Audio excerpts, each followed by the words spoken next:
Welcome to this tranquil story. In this peaceful Viking village, life unfolds slowly with a gentle rhythm, embracing the natural cycles of day and night.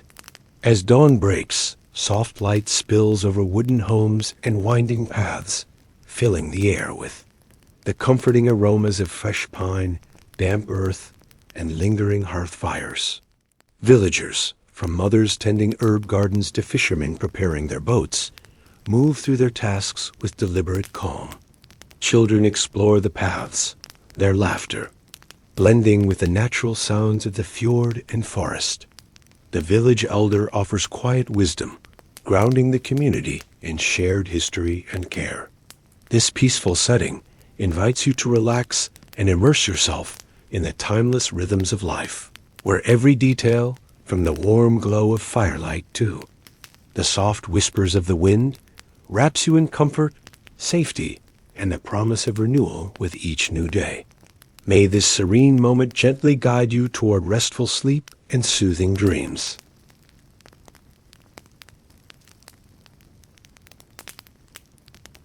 As the first rays of dawn gently kissed the earth, the Viking village began to stir in quiet harmony with the natural world. The sky above, painted with soft hues of pale pink and lavender, was a promise of another peaceful day. The crisp air, fresh with the scent of pine and earth, enveloped the village like a comforting blanket. Wooden homes, their surfaces worn and weathered by countless seasons, stood strong against the passage of time. The village, nestled between towering trees, and the sparkling fjord, was bathed in the first golden light of the morning. The steady rhythm of life here had not changed in centuries. It was a world where time seemed to move in sync with the seasons, where each dawn brought new hope and each dusk brought a sense of belonging.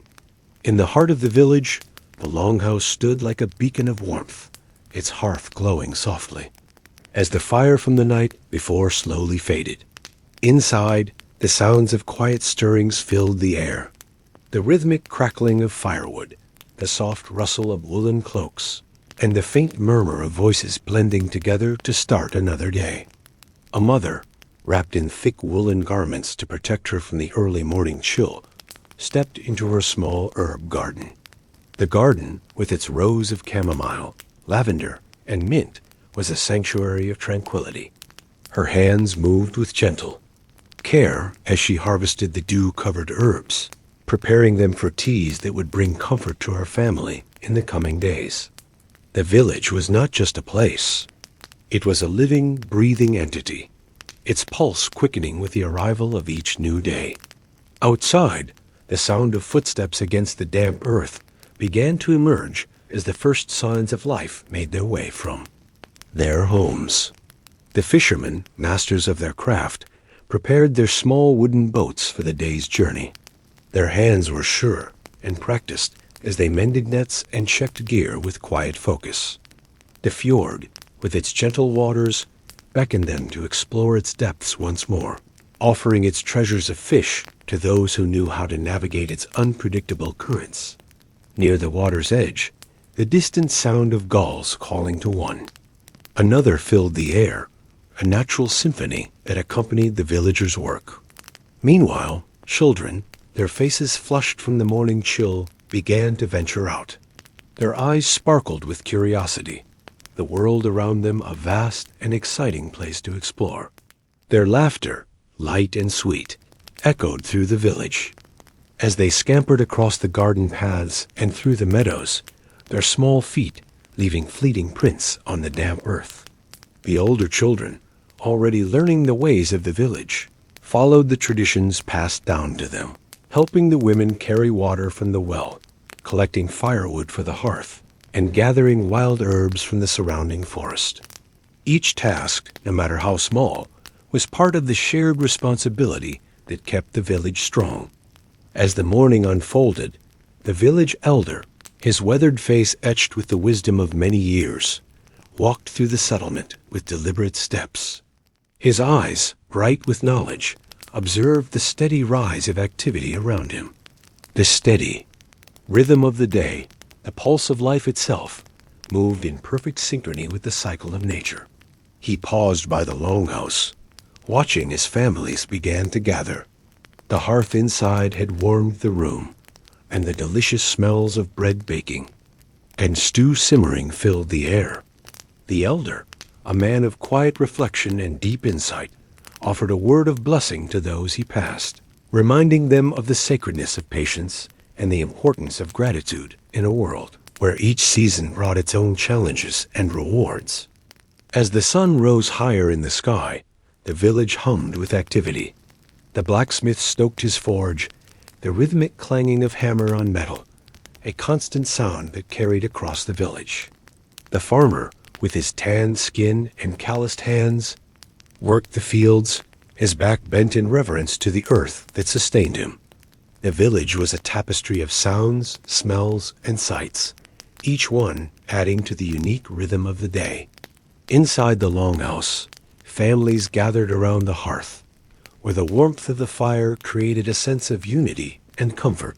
The glow of the flames cast soft shadows on the walls, and the crackling of the fire was accompanied by the low murmur of voices.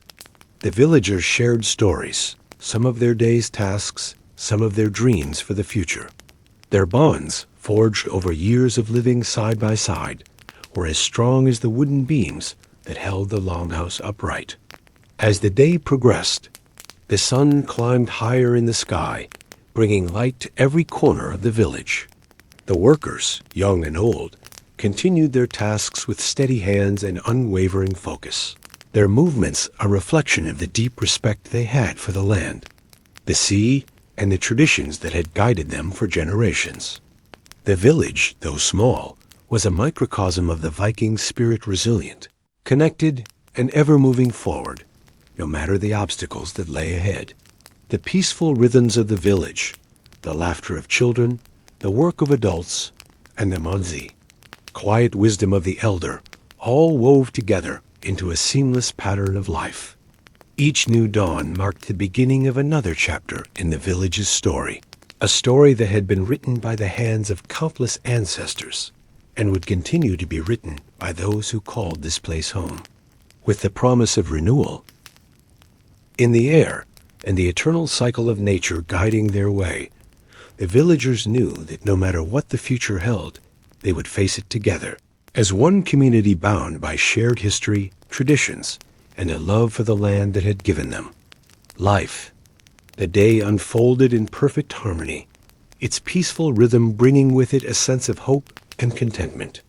The village had awakened, and with it, a new chapter in its story had begun, as steady and enduring as the sun rising over the horizon.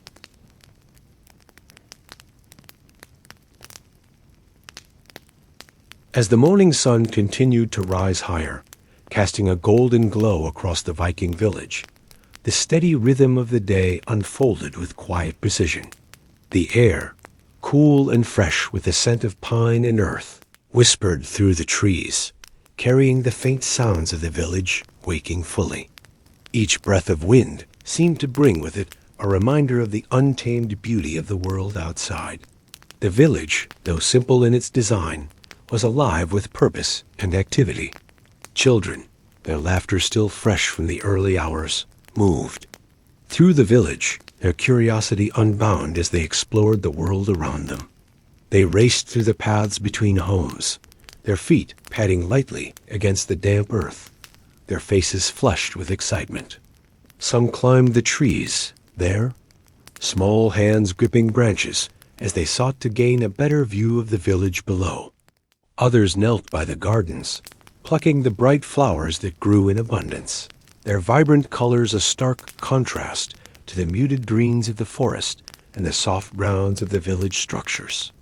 The air was filled with the songs of birds, perched high in the trees, their melodies weaving through the morning stillness, offering a harmonious backdrop to the activity unfolding below. The villagers, for the most part, had settled into their tasks, each one committed to their role within the community. The blacksmith's forge, now fully ablaze, emitted a steady glow, casting flickering shadows against the nearby stone walls. The rhythmic pounding of hammer on iron echoed through the village as the blacksmith worked tirelessly, shaping weapons and tools with practiced hands. His strong arms moved with precision, each blow of the hammer a testament to years of dedication and skill. The glow of the forge contrasted with the cooler tones of the morning light, creating a dance of shadows and light on the worn stone floor. The soft sounds of the forge were interspersed with the steady murmur of the river, its waters flowing calmly nearby, a constant and unwavering force that reflected the enduring strength of the village itself. Down by the river, the fishermen continued their preparations. The boats, small and sturdy, sat at the water's edge, their hulls worn smooth from years of use.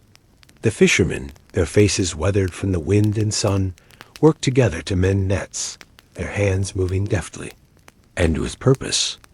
The sound of the nets being pulled and stretched echoed through the stillness, a familiar and comforting noise for those who had spent their lives living beside the water. The air was thick with the smell of salt water and fish, and the fishermen's movements were slow, deliberate, as they prepared for the day's journey out to the fjord. Their practiced eyes scanned the horizon, reading the winds and the waters, knowing that the success of their work was tied to the forces of nature that they had learned to understand and respect. Above the village, the skies had begun to shift. With the sun now fully risen and high in the sky, its light spilling over the village like liquid gold. The scent of fresh bread wafted from the longhouse, where the women worked in unison, their hands busy preparing meals for the day. The warmth of the hearth filled the space, wrapping the room in a comforting embrace. The fire crackled softly, sending small bursts of warmth into the chilly morning air. The women moved with graceful efficiency, their movements as much a part of the village as the land itself. Each task, no matter how small, was done with care, for it was in these small moments that the fabric of the village was woven together. The aroma of freshly baked bread mingled with the earthy scent of herbs that hung drying from the rafters, creating a scent that was uniquely the village's, a blend of earth and fire, salt and warmth. Inside the longhouse, the hearth became the focal point for the villagers, drawing them together for a moment of rest. As the men and women gathered around, the sounds of quiet conversation filled the space, with stories of the past mingling with the hopes for the future. The village elder, now seated by the hearth, offered his quiet wisdom, his voice low and steady, reminding the villagers of the cycles of nature and the importance of patience. His face, lined with the wisdom of years, seemed to reflect the steady pulse of life itself, as if he were a part of the land he had walked for so many seasons. His presence was calming, a constant anchor that the villagers had come to rely on. His words, though simple, carried the weight of generations.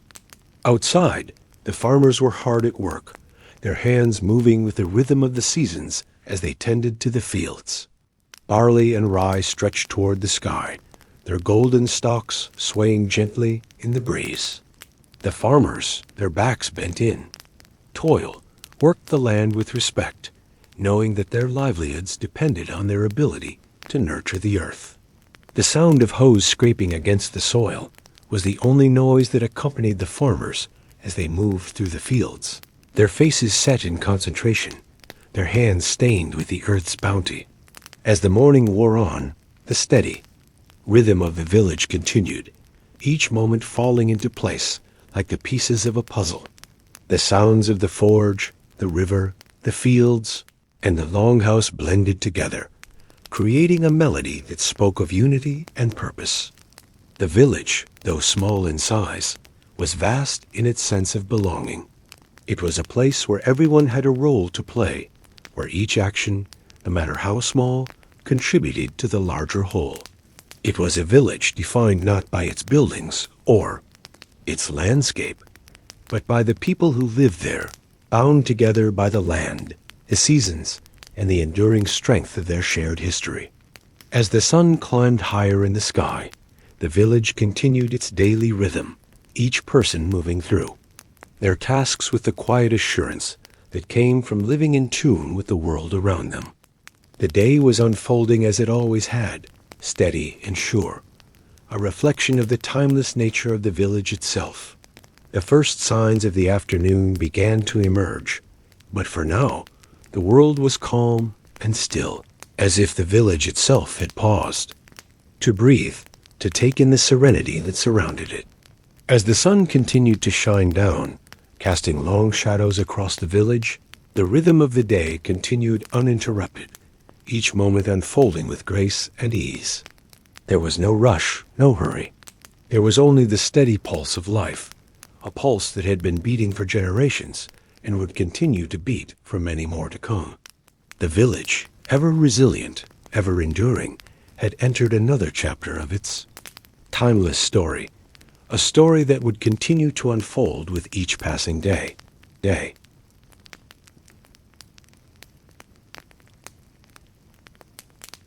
As the afternoon sun began its slow descent towards the horizon, casting long stretched shadows across the land, the Viking village settled into a rhythm that was as constant as the beating of the earth's heart. The air, once crisp and cool, now carried a warmth that was heavy with the promise of evening. The scent of wildflowers, pine, and the lingering smoke from the hearths blended together, creating a natural perfume that hung in the air, thick and comforting. The villagers, their work in the fields and by the river, nearly done for the day, began to gather their tools and make their way back to the heart of the village, where the promise of warmth and nourishment awaited them. The rhythmic sound of footsteps on the soft earth filled the air as the blacksmith, his muscles tired from a day of shaping iron, wiped his brow and stowed away his tools. The sharp clang of his hammer against the anvil had faded for the day, but the hum of his forge still pulsed in the background, its warmth providing a steady, reassuring presence. Nearby, the fishermen, having finished their repairs to the nets, were already preparing their boats for the next day's journey, their hands moving with practiced precision as they ensured that everything was in order. Their boats bobbed gently. In the water, each one anchored firmly to the shore, ready to carry them out to the fjord at first light. The village elder, having offered his blessings for the day, sat near the longhouse, his eyes following the movement of the villagers as they went about their tasks. His presence was a quiet anchor in the bustling village, a reminder of the cycles of nature that had governed their lives for as long as memory could reach. His gaze often drifted to the hills that surrounded the village, to the towering trees that had stood for centuries, bearing witness to the ebb and flow of life within the settlement. The land was as much a part of the village as the people themselves, its quiet strength reflected in the steady rhythm of daily life. The farmers, who had spent the day in the fields, now returned to their homes, their hands stained with the soil they had worked and harvested. The crops they grew, whether barley, rye, or root vegetables, were the lifeblood of the village, ensuring that each winter would be weathered with enough food to last. The harvests were never easy, and yet they were always plentiful enough to sustain the people through the long months of cold. The village's bond with the land was deep, an unspoken understanding that the earth would provide as long as it was treated with respect. Within the longhouse, the warmth from the hearths spread through the wooden beams, enveloping the villagers in a comforting embrace as they settled down for the evening meal. The air was thick with the aroma of stewed meats, root vegetables, and freshly baked bread, the promise of nourishment and rest after a day of hard work. The flickering firelight danced across the faces of those gathered, casting playful shadows on the rough-hewn walls and creating an atmosphere of quiet camaraderie. The sounds of soft conversations, of stories shared between family and friends, filled the space, creating a tapestry of warmth and belonging. The children, their energy having been spent throughout the day, now nestled close to their parents, their heads heavy with the weight of the day's experiences. Their laughter, still, echoed through the room, though now it was quieter, softer, as they drifted closer to sleep. The village elder, having joined the others around the hearth, shared his wisdom, speaking of the days gone by and the lessons learned from the generations that had lived before them. His voice, though steady, carried a deep reverence for the land and the people who had called it home. He spoke of the balance between strength and patience, of the importance of nurturing the land as it nurtured them in return.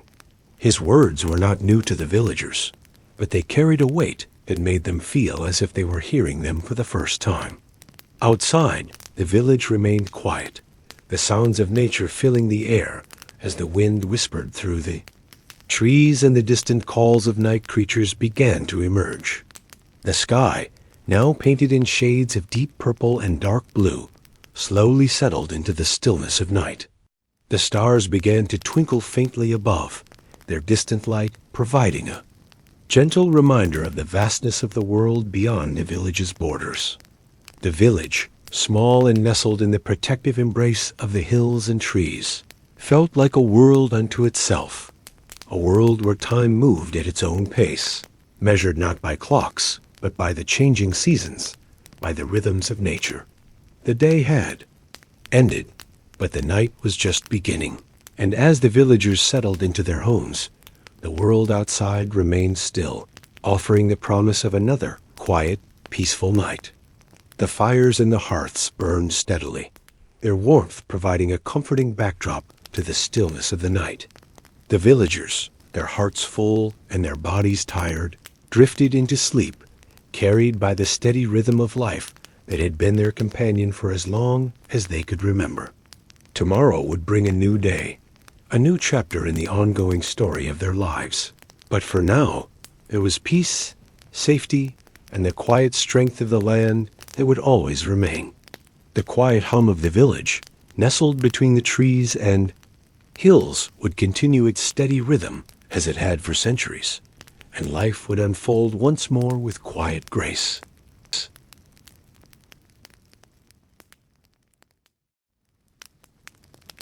As the day began to fade, and the final remnants of sunlight disappeared behind the distant hills, the Viking village slipped into the cool embrace of evening. The last rays of the sun painted the sky with hues of amber and gold, casting a warm glow across the thatched roofs and stone paths, where the shadows of the villagers began to stretch longer and longer.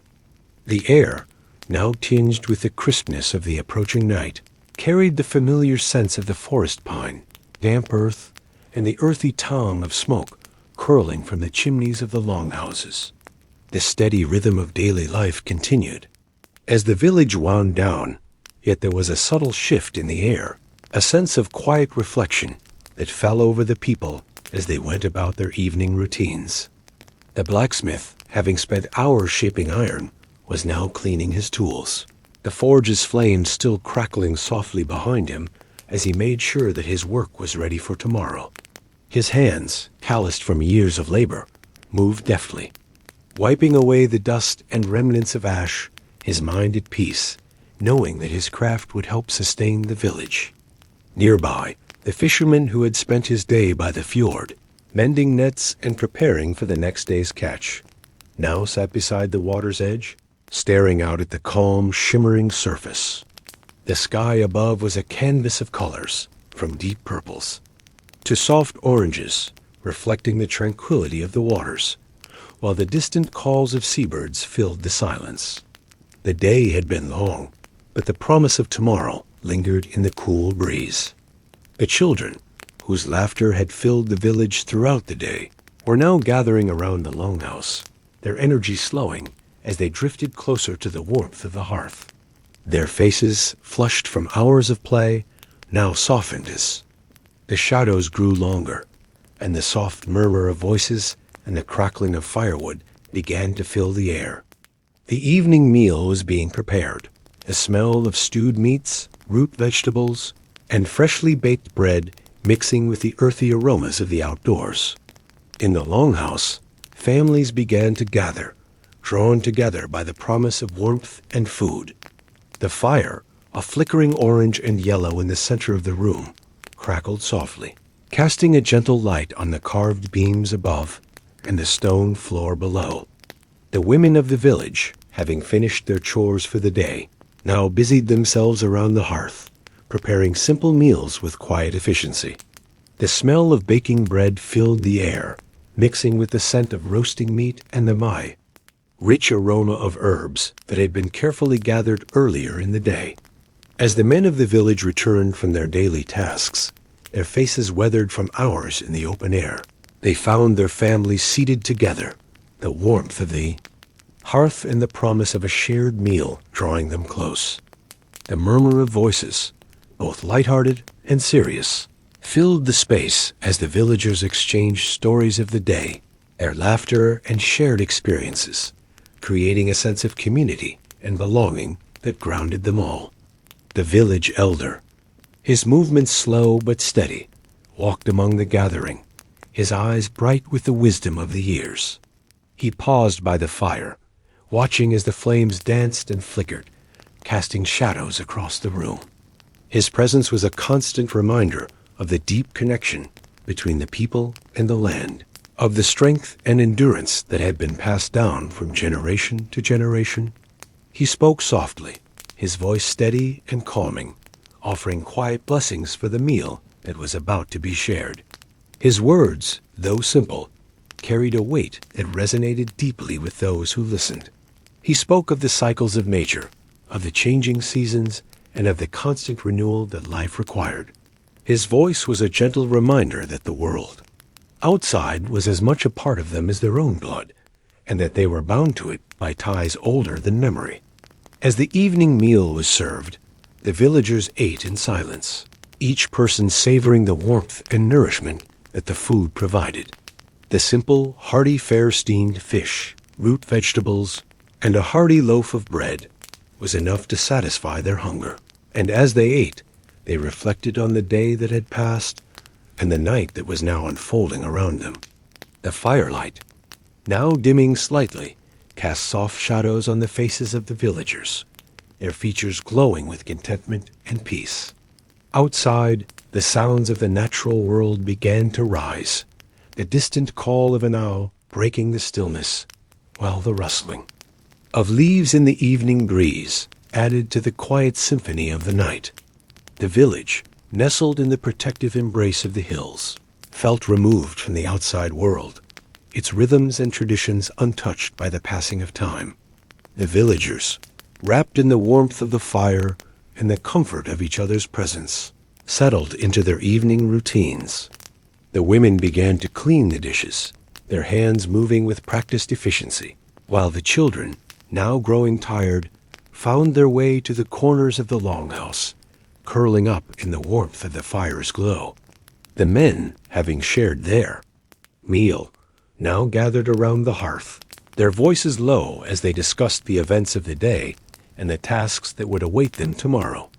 The fire burned steadily, casting a soft, golden light that flickered across the stone walls, while outside, the stars began to twinkle faintly above, their steady light a reminder of the vastness of the world beyond the village. As the night deepened, the sounds of the village softened, and one by one, the villagers retired to their homes, their bodies weary from the day's work, but their hearts full with the knowledge that they were safe, surrounded by the strength of community, the land, and the promise of another day. The last light of the fire flickered and dimmed, and as the darkness settled over the village, a deep sense of peace descended. The world outside, vast and silent, seemed to stretch out endlessly, but within the walls of the village there was only the quiet hum of life, slow and steady, as it had been for countless generations. And as the final embers of the fire faded into the cool night air, the village, like the earth beneath it, rested silent, still, and waiting for the dawn that would bring with it a new day.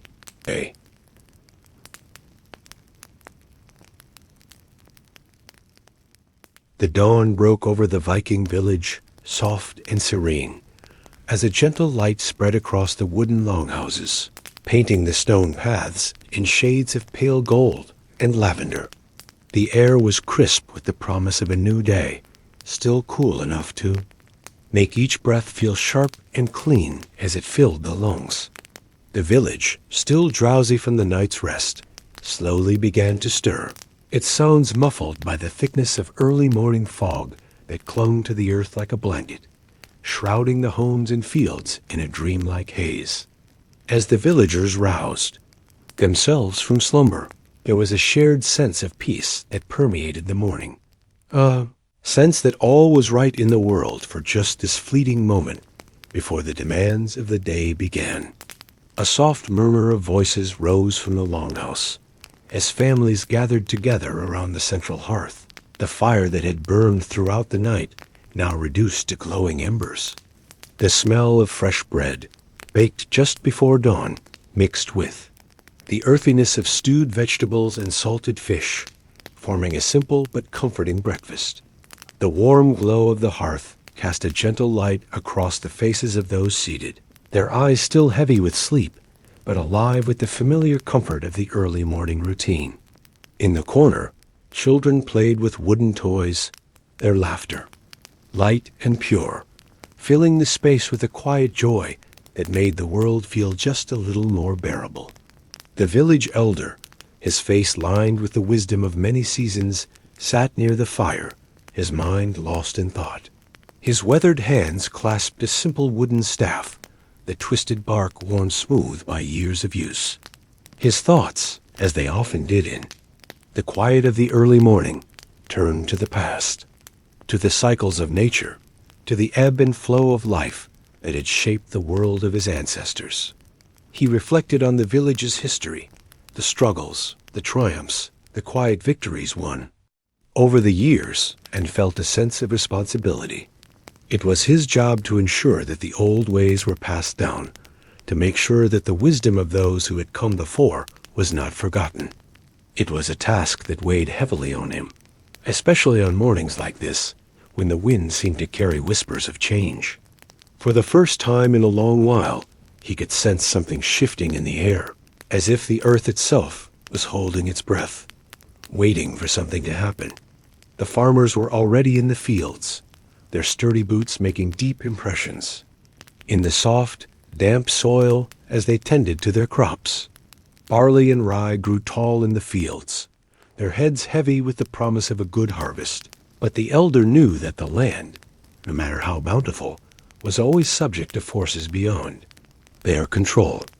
There were whispers of a storm, of weather patterns changing and strange, omens being seen in the skies, and while he was no superstitious man, there was a quiet unease that had settled over the village in recent weeks. The fishermen, too, had noticed the shift. The waters of the fjord, which had once been calm and reliable, had grown restless. The fish were fewer, and the once familiar winds no longer blew with the same consistency. It was not enough to raise alarm, but it was enough to make the villagers uneasy. It was in these small changes that the elder saw the first signs of something to come, something that would require the strength and unity of the entire village to withstand. The women of the village, who had already risen to prepare the first meal of the day, carried with them the same sense of quiet anticipation. Their hands worked with the steady rhythm of routine chopping vegetables, grinding herbs, preparing bread, but their eyes flickered to the sky every now and then, watching the changing light with a wariness that was hard to ignore. Even the children, who normally filled the air with the sound of laughter, seemed more subdued, their play slower and less carefree than it had been just days before. Outside, the sky had begun to shift from its pale hues to a more ominous gray, the soft light of dawn dimming as clouds rolled in from the horizon, heavy with the promise of rain.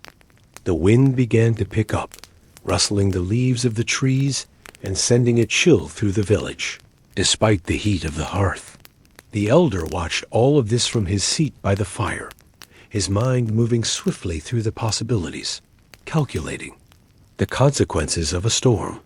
The villagers, he knew, were resilient. They had faced hardships before and survived, always finding a way through whatever the world threw at them. But this time, There was something different in the air, a sense of foreboding that clung to the day like a damp fog in the morning. It was as if the earth itself was preparing for something larger than just a storm. He rose from his seat slowly, his bones aching with the effort, and made his way to the door of the longhouse.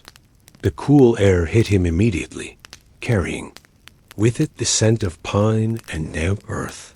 He stood for a moment, his gaze sweeping over the village, his eyes narrowing as he scanned the horizon. In the distance, the trees were swaying more violently than they should, the wind picking up with a force that seemed out of place for this time of year. The birds that had been chirping just moments ago had gone silent, and the usual hum of activity in the village seemed to have faded. The villagers were still busy with their tasks, but there was a heightened sense of awareness, an unspoken understanding that something was coming. The elder turned and called to the men working in the fields, instructing them to secure their homes, gather any loose tools, and prepare for what might be a difficult night.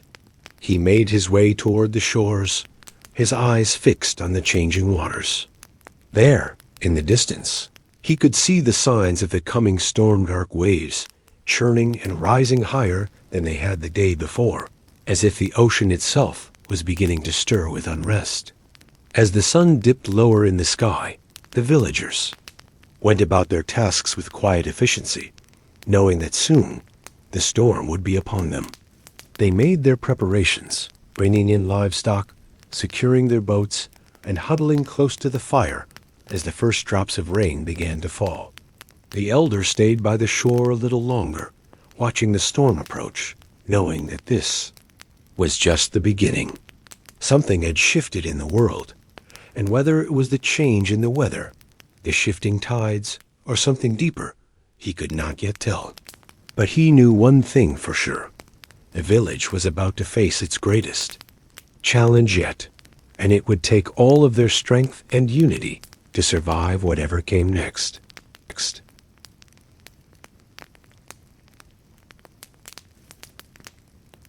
The storm had arrived. It came swiftly, almost silently, creeping in from the horizon with an eerie calm that belied the violence soon to follow. The village, nestled against the fjord, had always been resilient to the tempests of the north, but there was something different about this one. It wasn't just the wind, though it howled and whipped through the trees, making the branches groan and creak in protest. It was the way the air itself felt wrong. The villagers had gone about their evening routines with a quiet urgency, securing windows, checking that doors were fastened tight, and gathering by the hearths to wait for what was to come. As the first drops of rain began to fall, a strange hush descended over the longhouse, broken only by the crackling of the fire and the occasional murmur of hushed conversations. Everyone knew that this storm was unlike any they had experienced before, and though the skies had been clear just hours ago, now they were filled with an angry, bruised mass of clouds that seemed to swallow the very light itself. The elder had stood outside longer than most, watching the dark waves of the fjord rise higher, crashing against the rocks with a force that shook the earth beneath his feet. His heart pounded in his chest as he observed the way the sea seemed to mirror the sky, dark, restless, and full of a rage that only nature could bring. He had been through many storms in his time, but this one felt different, deeper, as if something had shifted in the very core of the land. The villagers, huddled in the warmth of the longhouse, shared stories in soft voices, trying to ease the tension that hung thick in the air. The children clung to their mothers, their eyes wide with fear as they watched the flickering flames of the fire dance. The women whispered quiet reassurances to each other, their hands trembling slightly as they tended to the hearth, preparing what little food they could for the night. The men, who had gathered by the doorways and windows, looked out at the storm with steely eyes, their faces etched with a resolve that only years of living in such harsh conditions could bring. But even they could not ignore the heaviness that hung over them as if something far more dangerous than just a storm was approaching. The rain intensified, its rhythmic patter against the wooden roof soon turning to a deafening roar. The wind screamed like a wild beast, tearing at the trees and sending loose branches flying across the village. The longhouse, sturdy and built to endure, creaked and groaned under the pressure, its wooden beams rattling with the intensity of the wind. It was the first sign of what was to come, nature's fury unleashed, as if the world itself was angry. The elder's mind raced as he thought of the years he had spent in this village, watching it grow from a small, humble settlement to the thriving community it was now. The land had always provided. The sea had always been their ally, and though times had been hard, they had always endured. But now, as he watched the storm break over the land with such savage force, he wondered if even they were strong enough to withstand whatever it was that was coming. The storm raged for hours, relentless and wild. The villagers sat together in silence, their nerves stretched taut as they listened to the sound of the storm tearing through the night. Outside, the world was a blur of whipping wind and sheets of rain. Every so often, a bolt of lightning would split the sky, casting an eerie glow over the scene before fading back into darkness. The men who had gone out earlier to secure the boats returned with grim faces, their clothes soaked through and their movements sluggish from the cold. They reported that the waters had risen dangerously high, and there was no telling how long the storm would last. The wind had driven this waves against the shore with such ferocity that even the sturdiest of the boats could not withstand the battering. The elder listened to their reports, his face dark with concern. They had prepared for storms like this before securing boats, stockpiling food, and making sure that their homes were strong enough to withstand the worst. But something in the air told him that this time was different. The storm was not just a physical threat, it was a warning. The days that followed were marked by a heavy silence that hung over the village like a cloud, both literal and metaphorical. The storm had passed, but its effects lingered, the ground still soggy and the air thick with moisture. The villagers went about their tasks with a quiet efficiency, repairing what had been broken and reinforcing what had been damaged. Yet, beneath the surface, there was a growing unease that none could ignore. The elder moved among the people, his steps slow but deliberate as he observed their work. The men repaired the boats, their hands steady, but their eyes tired from the long hours of effort. The women tended to the wounded, bandaging scraped hands and bruised limbs. The children, though safe in the longhouse, watched from the windows, with wide eyes, trying to understand the severity of the situation. The village, though strong, had been shaken, and the people felt it. The storm had revealed something beneath the surface of their peaceful existence that had been hidden until now. There was a sense that the world was changing, that the rhythms of nature that they had long relied on were no longer as predictable as they had once been. The elder knew that the storm was only the beginning. He could feel it in his bones. Something darker was coming, something far beyond the reach of wind and rain. The villagers, still recovering from the storm, had no idea that the true challenge was just beginning. In the days that followed, the sea remained restless, its waves churning with an unnatural force. The winds had died down, but the tension in the air only grew thicker with each passing day. The elder spent long hours walking along the shore, watching the water in silence, trying to make sense of what he had seen. It was then that he realized that the storm had not just been a natural occurrence. It had been a harbinger, a sign of things to come. The earth, the sky, the sea, they were all in motion, shifting in ways that the villagers could not yet understand. The question that haunted him was no longer whether they could survive the storm, but whether they would survive what came after. The winds of change were blowing, and the village was about to face its greatest test yet.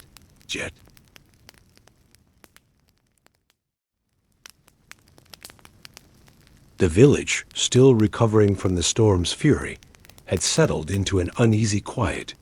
The aftermath had left its mark, not just on the land, but on the people themselves. Every shadow seemed longer, every gust of wind felt sharper, and even the sun, when it pierced through the clouds, seemed less comforting than it once had. As the days passed, the villagers worked diligently to repair what was broken, but there was a palpable sense of something forgotten, something ancient, that seemed to stir in the wind. The elder could feel it more than anyone, for his bones seemed to ache with the weight of a forgotten memory, a warning that had been passed down through generations, but had grown dim with time. The wind that had whipped so fiercely through the village seemed to carry with it a whisper, a call from the past that none could quite make out, but all could sense. It was on the 7th day after the storm that the elder finally decided to act. He gathered a small group of trusted villagers, those who had been born into the land and had learned its secrets over the years, and led them to the sacred grove at the edge of the village. It was a place where the old ways were still honored, where the ancestors were said to dwell, watching over the land and guiding those who knew how to listen. The trees, they were ancient, their trunks wide and twisted, their branches reaching high into the sky as though trying to touch the heavens. The elder, standing at the center of the grove, took a deep breath, letting the scent of the earth and the wood fill his lungs. The silence here was profound, broken only by the occasional rustle of leaves and the soft call of distant birds. But as the elder closed his eyes and reached deep into the rhythms of the earth, he could feel it, a presence, a pull, something that called to him from the very core of the land. He turned to his companions, each of them watching him with a mixture of respect and curiosity. The storm, he said, his voice steady but tinged with urgency, was not a random event. It was a warning. We are being watched, and something stirs beneath the earth, something ancient and powerful. The villagers exchanged uneasy glances, but they trusted the elder. He had lived through countless seasons, and his wisdom was respected by all.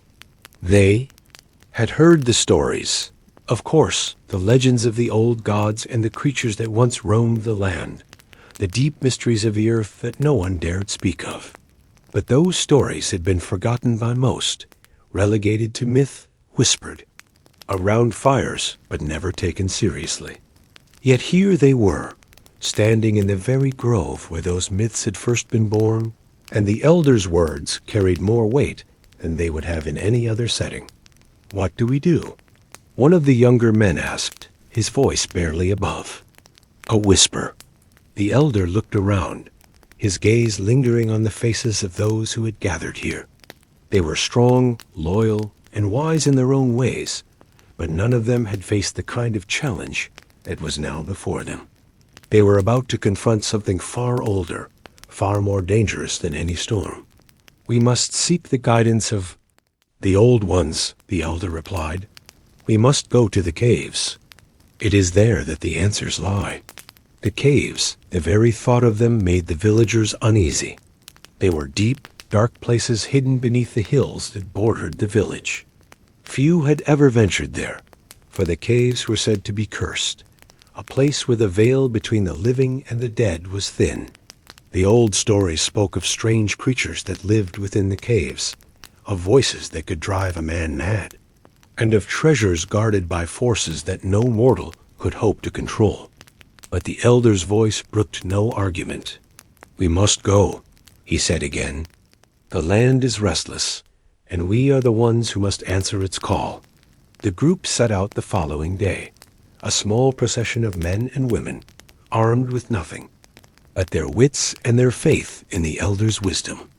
As they made their way through the dense forest, the weight of the decision pressed heavily on each of them. The air was thick with the scent of wet earth and the faint echo of the storm that still lingered in the landscape. The trees seemed to lean in close, their branches creaking in the wind as if they were watching the group's every move. It took several hours to reach the caves. and as they approached the entrance, a strange silence fell over them. The sound of the wind, the rustling of the leaves, the chatter of distant birds, all of it seemed to fade, leaving only the ominous stillness of the cave's mouth before them. The elder stepped forward first, his hand resting on the rough stone of the entrance as he paused for a moment, listening to something only he could hear. Then, without a word, he led the way inside, and the others followed, their footsteps echoing in the vast, empty space. The cave was cool and damp, its walls slick with moisture, the only light coming from the faint glow of torches they carried. The further they went, the darker it became, and the air grew heavy with the scent of ancient earth. The echoes of their footsteps were swallowed by the deep silence, and soon they found themselves walking in near complete darkness. The elder led them deeper still, his pace steady and sure, as though he had walked these paths before. As they reached the heart of the cave, the elder stopped, his hand raised in a gesture for silence. The group fell still, their breath caught in their throats as they awaited whatever would come next. Then, from the depths of the cave, came a sound faint at first, a whisper carried on the wind, like a voice calling from far away. The villagers could barely make out the words, but they all felt it, an ancient presence, waiting in the dark, calling to them from the deep. The elder stepped forward, his voice steady as he spoke the old words, words that had been forgotten by all but a few. As he spoke, the ground trembled beneath their feet, and the cave seemed to come alive with an energy that was both frightening and awe-inspiring. The whisper grew louder, a chorus of voices that rose from the earth itself, urging them to listen, to understand, to act. And as the words of the elder filled the cave, the villagers realized, with a terrible certainty, that they were no longer just witnesses to the storm. They were part of it, and whatever forces had been awakened, whatever ancient powers had stirred beneath the land, they would now have to confront. The elder finished his incantation, his voice trembling slightly as he spoke the final words. And for a moment, the cave fell silent. The air around them was thick with anticipation, the very earth holding its breath.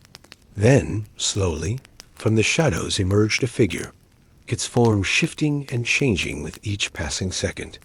It was not human, but something more, something ancient, something that had existed long before the first stone had been placed in the village.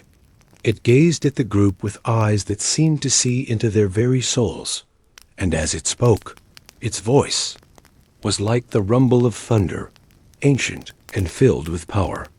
"You have come," it said, its voice both a statement and a question. "And now you will learn."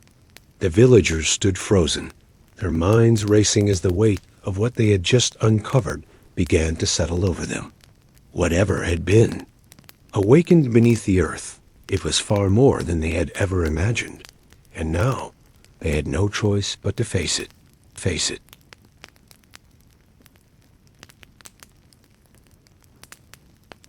The air in the cave grew thick with an unnatural chill as the figure before the villagers shifted, its form flickering like a mirage caught between the physical and the ethereal.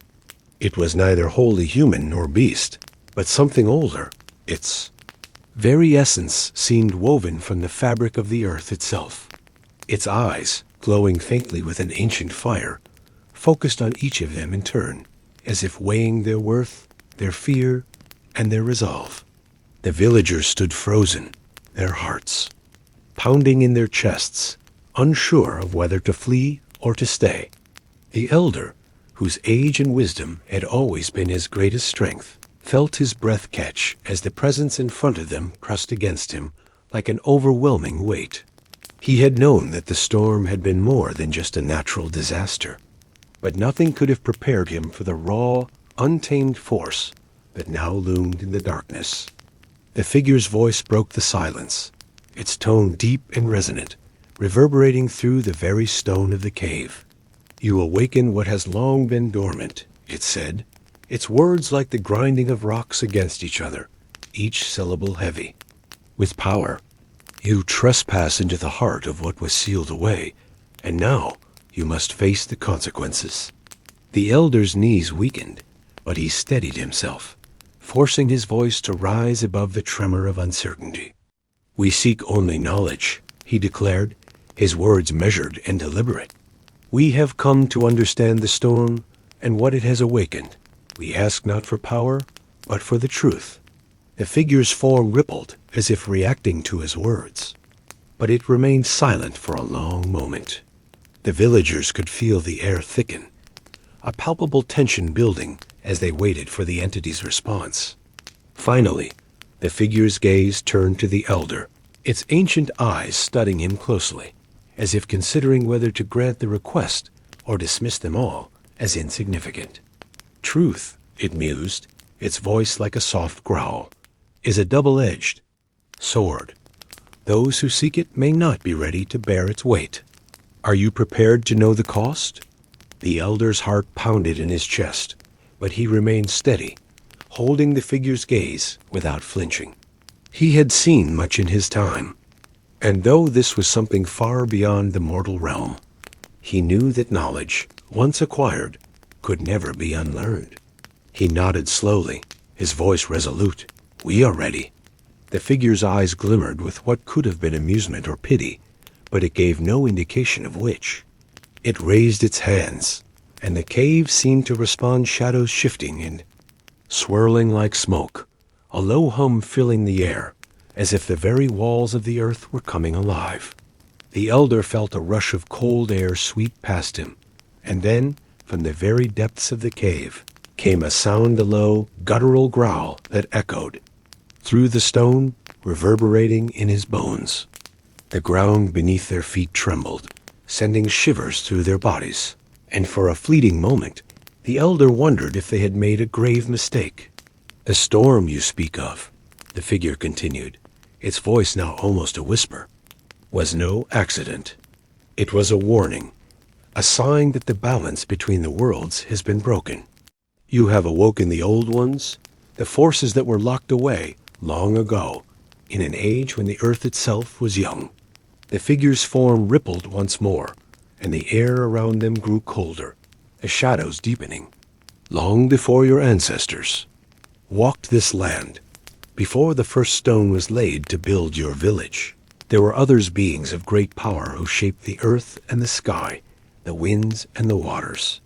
They ruled over the land, their powers unchecked and vast. But their hunger for domination grew, and so the gods of the old world saw fit to imprison them, sealing them beneath the earth, where they could never harm the living again." The elder's breath caught in his throat. He had heard stories of ancient beings, but they had always been myths, tales to scare children or entertain travelers. Never had he believed them to be anything more than that. But the figure spoke with such certainty, such authority, that even he, the wise elder, began to question everything he had ever known. The figure continued, its voice growing darker. "But time, as it always does, erodes even the strongest of seals. And now the storm is a sign that the seals are weakening. The balance is shifting. The old ones stir from their slumber, and soon they will rise once more." The cave seemed to tremble as the words echoed through the stone, and the villagers could feel the weight of the figure's words settle over them like a storm cloud, heavy with the threat of something far beyond their understanding. "You have awakened something ancient," the figure said, its voice almost a growl now. "The earth is restless, and so too are the creatures that dwell within it. They hunger. They will not stop until they have reclaimed what was taken from them. And when they rise, it will not be your village that suffers alone. The world will tremble beneath their fury." The elder felt a chill grip his heart as the figure's words took root in his mind. He had known that something dark was afoot, but he had never imagined that the very earth, the very land that had sustained them, could turn against them so completely. The figure's eyes narrowed, and for a brief moment, the elder thought he saw something like sorrow within them. "You cannot stop what is coming," it said, its voice now soft but laden with finality. But you may be able to delay it, to prepare for the inevitable. If you choose to fight, to stand against the old ones, you must first understand their ways, their hunger. You must learn what they desire and what they fear. Only then will you have a chance, however small, to hold them at bay. The elder felt his heart sink into his chest as the weight of the figure's words pressed down on him. There was no guarantee of victory, no promise of survival. A path they were about to walk was fraught with danger and uncertainty, and yet there was no choice. The storm had awakened something far greater than they had anticipated, and it was only a matter of time before the earth itself would rise. Up against them, he turned to the villagers, his voice barely above a whisper. "We must prepare," he said, the resolve in his voice clear. "Whatever comes, we must face it together. The old ones are stirring, and we will stand as one against them." The figure watched them silently, its form shifting once more, as if weighing their resolve.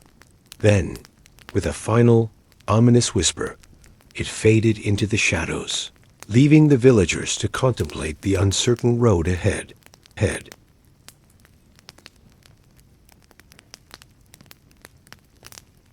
The village stirred in quiet unrest as the elders' words echoed in their minds.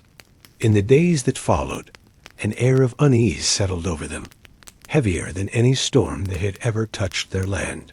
The warning of the figure the ancient, being that had appeared to them in the cave, had left a mark on their hearts, a mark that neither time nor the passing of seasons could erase. The villagers gathered in hushed circles, speaking little but carrying the weight of the knowledge. They had been given. The old ones, the beings imprisoned deep beneath the earth, were waking. The balance that had held the world in its delicate equilibrium for millennia was crumbling. For weeks, the village seemed to hold its breath, awaiting the moment when the first sign of the old ones would surface. They prepared in silence, gathering what they could: food, weapons, and artifacts of ancient lore, hoping that some relic might offer them insight or a way to protect themselves. Yet despite their best efforts, there was an undeniable sense that they were standing at the edge of a precipice, with no way of knowing what awaited them in the darkness below. The elder knew the time had come to seek out the forgotten realms, the lost places spoken of only in whispers, places where the ancient gods had hidden their secrets and powers. These places, according to the figure, held the keys to understanding the old ones, their desires, their fears, and perhaps a way to fight them. But no one in the village had ever ventured beyond the borders of their land. The very thought of leaving their homes, of walking into the unknown, filled them with dread. The elder, however, understood that the path they were about to take would not be easy. It was not merely a journey across land, but a journey through time itself, back to an age when the earth was young, and the old ones walked freely among the living. And so, with a heavy heart, he gathered a small group of villagers, the bravest among them, and set out to follow the ancient map they had discovered hidden within the village's old archives. The map, as old as the earth itself, had been passed down through generations, but its significance had long been forgotten. It depicted the land as it once was, before the first stones of their village were laid, and marked the location of a hidden realm and ancient place that the elder believed held the answers they so desperately needed. As the group set out on their journey, the sun sank low in the sky, casting long shadows over the land, and the air grew thick with a strange energy, as if the earth itself was watching them. The path was treacherous, winding through dense forests, and across jagged cliffs that seemed to rise from the very bones of the world. The villagers walked in silence, their footsteps muffled by the thick underbrush, each of them feeling the weight of the journey ahead. The elder led them with quiet determination, his mind focused on the map, tracing its ancient lines with a steady hand. He had spent his life learning the old ways, studying the forgotten texts that had been passed down through generations. Yet even he felt the pull of uncertainty as they ventured deeper into the unknown. As the night fell, the group set up camp. At the base of a great mountain, the shadows of its towering peaks stretching far into the distance. The air was cold and crisp, and the wind howled through the trees, carrying with it the scent of distant storms. Around the fire, the villagers huddled together, the crackling of the flames the only sound breaking the silence. The elder spoke, little his thoughts consumed by the journey ahead. They had already walked for days, and the path had not grown easier. The landscape seemed to shift before their eyes, the trees twisting in unnatural shapes, their limbs reaching like fingers. Toward the sky, it was as if the very land itself was alive, watching them, waiting for them to falter. "Tomorrow we will cross the river," the elder said quietly, his voice barely audible over the wind. "The map indicates that the forgotten realm lies beyond it." The villagers nodded, though their faces were marked by worry. The river was known to be treacherous, its currents swift and unpredictable, and no one who had attempted to cross it had ever returned. Yet the elder's words were final, and there was no turning back now. The following day, the journey grew even more perilous. They reached the river's edge, the waters swirling with a dark, malevolent energy. The air was thick with mist, and the sound of the water crashing against the rocks was deafening. It seemed as if the river itself was alive, its waters twisting and thrashing like the arms of some great beast. The villagers hesitated, fear gripping their hearts, but the elder stepped forward, his voice steady. "We must cross," he said. "This is the only way." The villagers followed him, each step tentative, as they made their way across the river on a narrow bridge that had been long abandoned. The water surged around them, threatening to pull them under, but they held firm, their grip on the ropes tight as they crossed. When they reached the other side, drenched but alive, they looked back to see the river behind them, its waters still churning with unnatural fury. The land beyond the river was wild and untamed, a place of ancient ruins and overgrown temples, where the remnants of a forgotten civilization lay hidden beneath layers of earth and stone. The air was thick with a sense of foreboding, and the villagers could feel the weight of history pressing down on them. "This is the place," the elder said softly, his eyes scanning the ruins. "We have come to the heart of the old world." As they ventured deeper into the forgotten realm, the atmosphere grew heavier, as if the very air was thick with the presence of something ancient and powerful. The land seemed to hum with energy, and the ruins whispered with the echoes of long-lost voices. It was here, the elder believed, that the secrets of the old ones lay hidden, and it was here that they would find the key to defeating the rising storm. The group pressed on, the path leading them toward the heart of the realm, where a great temple stood, its stone walls covered in cryptic carvings and symbols that no one alive could decipher. But the elder knew that within those walls, the answers they sought lay waiting, and they would soon uncover the truth of the storm and the old ones. As the first light of dawn broke over the forgotten realm, the villagers stood before the temple, their hearts heavy with anticipation. They had come far, and now they were on the brink of discovering a truth that could change everything. The elder turned to face his people, his voice steady but filled with the weight of the journey ahead. "We are close," he said, his eyes fixed on the temple's dark entrance. "Whatever lies within, we must face it together. For the storm is rising, and the old ones are waking. This is our only chance to stop them." And with that, they entered the temple, knowing that whatever awaited them on the other side would shape the fate of their world forever. Forever.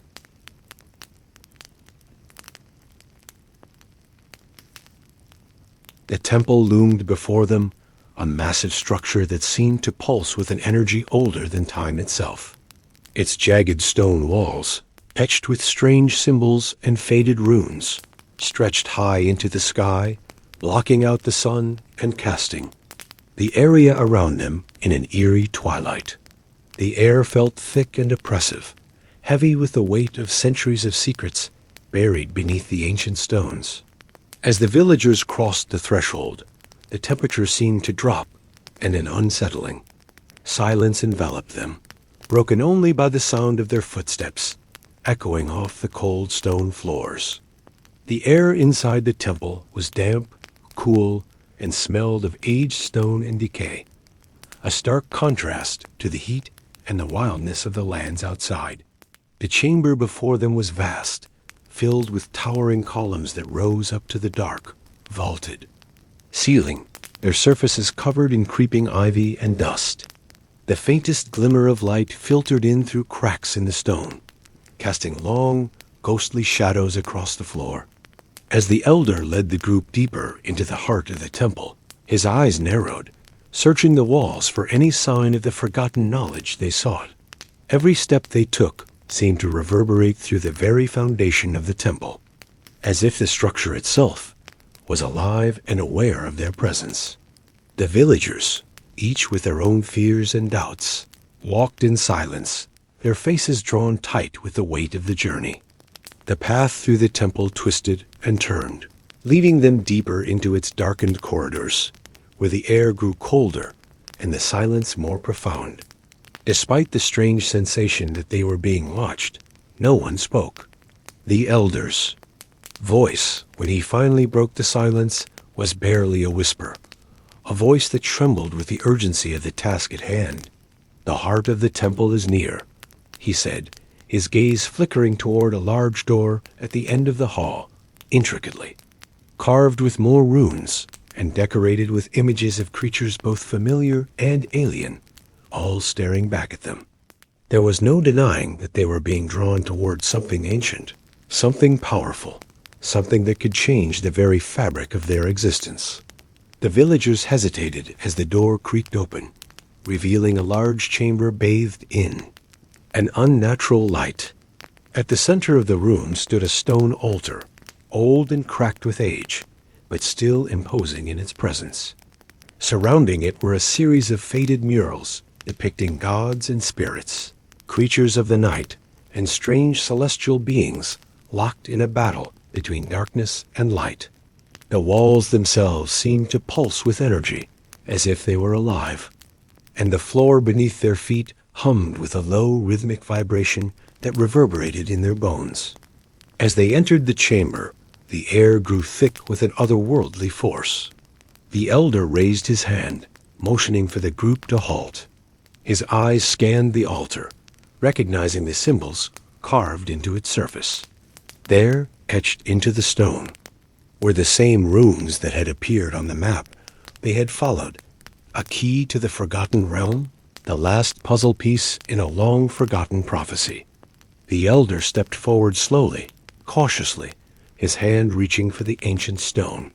The moment his fingers brushed against the cool surface, the room seemed to tremble, and the air shimmered with a strange, invisible energy. For a brief moment, everything seemed still. The villagers held their breath, and then, with a sudden rush, the stone beneath their feet began to move. The walls seemed to shift, and the floor opened up before them, revealing a narrow staircase leading down into the depths of the earth. A low, guttural sound echoed from somewhere below, as if something deep within the earth had awakened, responding to their intrusion. The villagers exchanged uneasy glances, but there was no turning back. With the elder leading the way, they descended into the unknown, each step taking them further away from the world they knew. The air grew colder as they moved deeper into the temple, the walls now slick with moisture.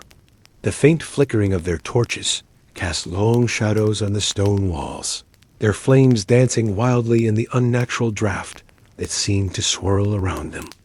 The sound of their footsteps, once steady and sure, now seemed muffled, as if the very air around them was thickening with an ancient, forgotten power.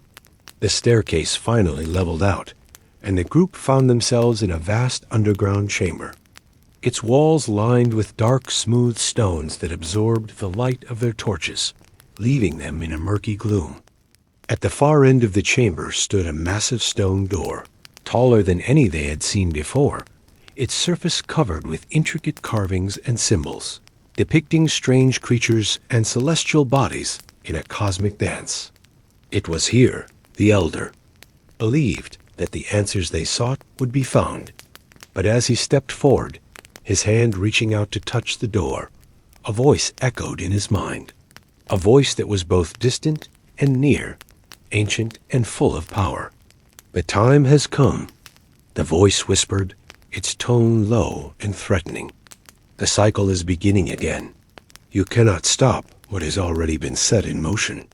The Elder paused, his hand hovering just above the door. He could feel the weight of the words pressing down on him, but he refused to yield. "We must." "No," he muttered to himself, his voice filled with resolve. "We must stop this, no matter the cost."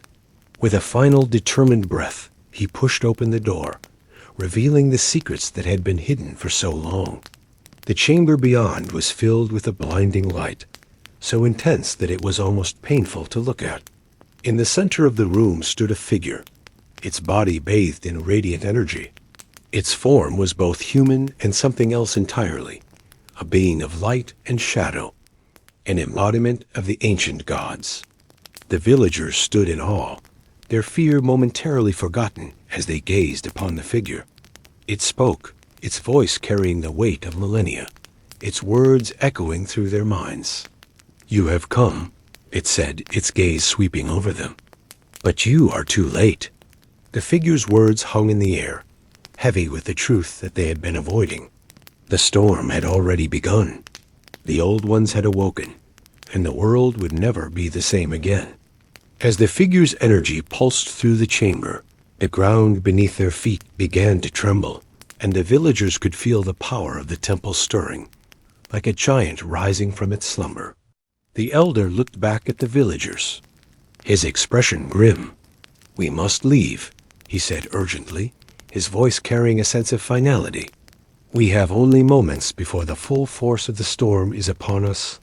Without a second thought, they turned and fled, knowing that the true battle was only just beginning.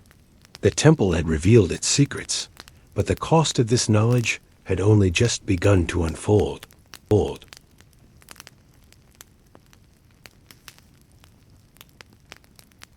The villagers sprinted through the labyrinthine corridors of the temple, their hearts pounding with the urgency of their flight. The ground beneath them trembled more violently with each step, as if the very bones of the earth were shifting in response to the power that had been unleashed.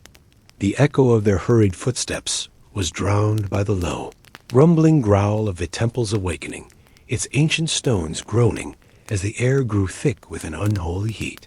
The energy of the place, once dormant, now pulsed with an intensity that made the walls seem to close in on them, pushing them faster and faster toward the exit.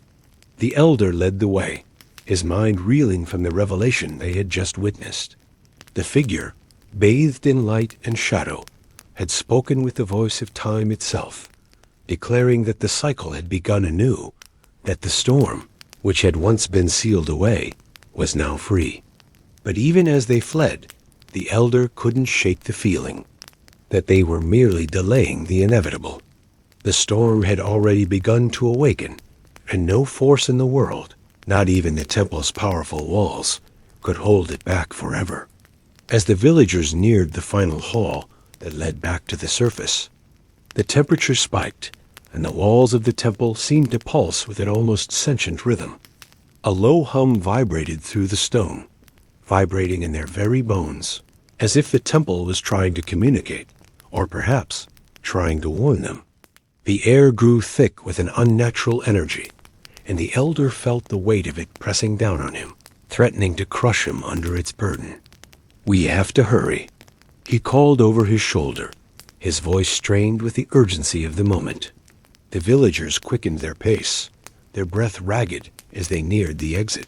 But just as they reached the final set of steps that led up into the daylight, A deafening roar reverberated through the chamber, so powerful that it seemed to shake the very foundation of the earth. The ground cracked open beneath their feet, and a fierce wind howled through the chamber, carrying with it a wave of heat that scorched their skin. The temple was coming to life, its walls shifting and warping, as if some ancient force was pushing its way through.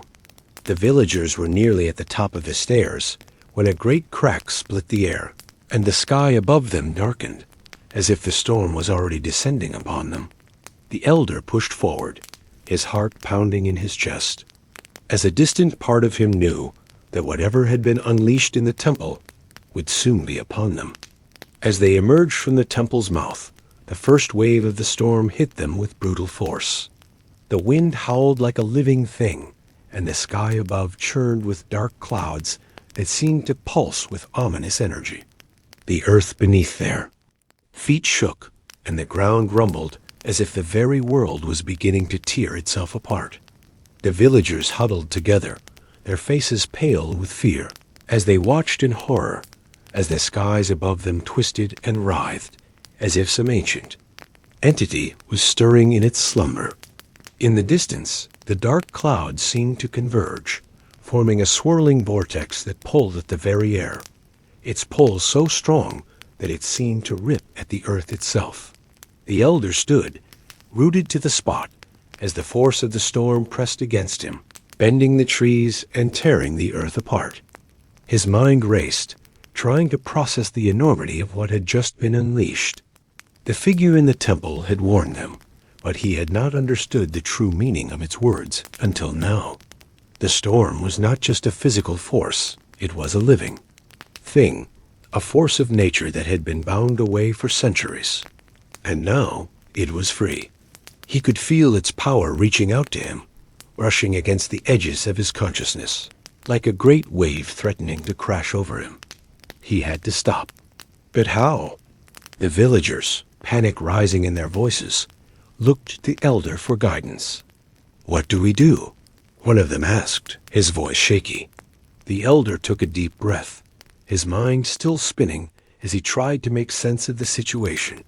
He had lived his life learning about the ancient ways, the old magic, the forces that governed the world. But this was beyond anything he had ever encountered. He had known that the temple held great power, but he had underestimated its significance. The storm was not just a force of nature, it was a manifestation of something far older, something that had been sealed away for a reason. And now it was coming back. "We need to find shelter," the elder said, his voice steady despite the fear that gripped him. "We can't fight this storm, not yet, but we can survive it." He motioned for the villagers to follow him as he led them toward the shelter of the nearby woods. As they ran, the wind picked up, carrying with it a sound that was almost like a whisper, like voices lost in the storm. The elder couldn't understand what they were saying, but he could feel the weight of their words pressing against him, pulling at his thoughts. The villagers reached the edge of the woods, the trees bending and creaking in the gale-force winds. They ducked beneath the cover of the trees, hoping to find some protection from the storm. The elder didn't stop, though. His mind was still racing, piecing together what he had learned in the temple. The storm was not a natural occurrence. It was the awakening of something ancient, something that had been sealed away for a reason. The elder felt a deep, gnawing fear in his chest. They had been too late. They had unleashed something they didn't understand, and now they were paying the price. But even as the storm raged around them, the elder knew that there was still hope. The storm could be stopped, but they would need more than just the strength of their bodies. They would need the power of the old magic, the ancient knowledge. That had been lost to time, and the only place they could find that was deep within the heart of the storm itself. "We have to go back," the elder said, his voice low and resolute. The villagers turned to look at him, their eyes wide with fear. "Back?" one of them whispered. "Into that?" "Yes," the elder replied, his gaze unwavering. "We have to go back into the temple. The answers we need are inside, and the only way to stop the storm is to unlock the secrets of the past. The villagers stood in stunned silence, the enormity of the task before them slowly sinking in. They had already faced dangers they had never imagined, and now they were being asked to return to the very heart of the storm. The elder didn't wait for them to answer. He turned and began walking toward the temple, his mind set on the only thing that mattered, now stopping the storm before it consumed everything they had ever known. The wind howled around him, but he kept walking, knowing that whatever came next, it was the only path left.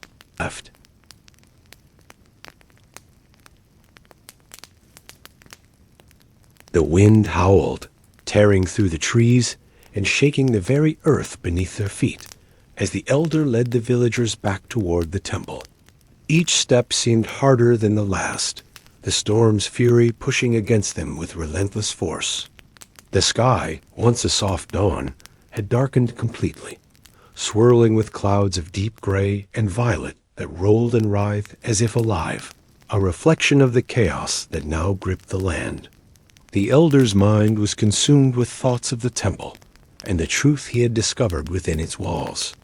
The storm was not just a manifestation of nature, it was a living force, a being older than time itself, awakened from its slumber. But the elder also knew that there was something deeper at play, something that connected the storm to the very heart of the village, to its people, to their history. They were all part of this ancient cycle, bound together by forces beyond their comprehension. The villagers, struggling to keep pace, exchanged worried glances, fear etched on their faces. They had never seen the elder so determined, so resolute.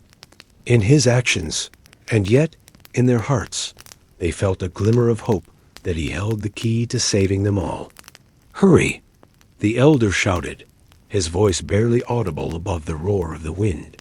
"We must reach the temple before it is too late." His words, heavy with urgency, cut through the chaos like a beacon of purpose. Despite the storm's fury, the villagers pushed forward, stumbling through the treacherous terrain, hearts racing with the knowledge that time was running out. They were nearing the temple now, its looming silhouette barely visible through the swirling mist and rain. The elder's heart pounded in his chest as he neared the entrance, his mind focused solely on the task ahead. They had to unlock the secrets of the past, find the ancient power that had once sealed the storm away, and use it to restore balance. But as they entered the temple's shadow, the air grew heavier, thicker with a dark presence. The stones beneath their feet seemed to vibrate, resonating with the very heartbeat of the storm.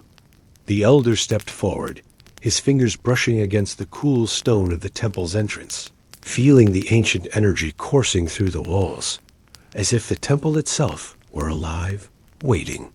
"This way," he commanded, his voice steady.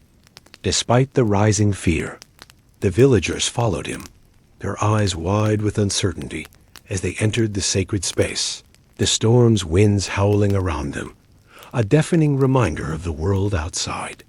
Inside, the air was thick with age, the scent of damp stone and forgotten memories filling their lungs. The flickering light of the torches illuminated the walls, casting long shadows that seemed to stretch and move, dancing with the flickers of fire. The elder could feel the weight of history pressing down on him, as if the very walls of the temple held secrets long forgotten by time.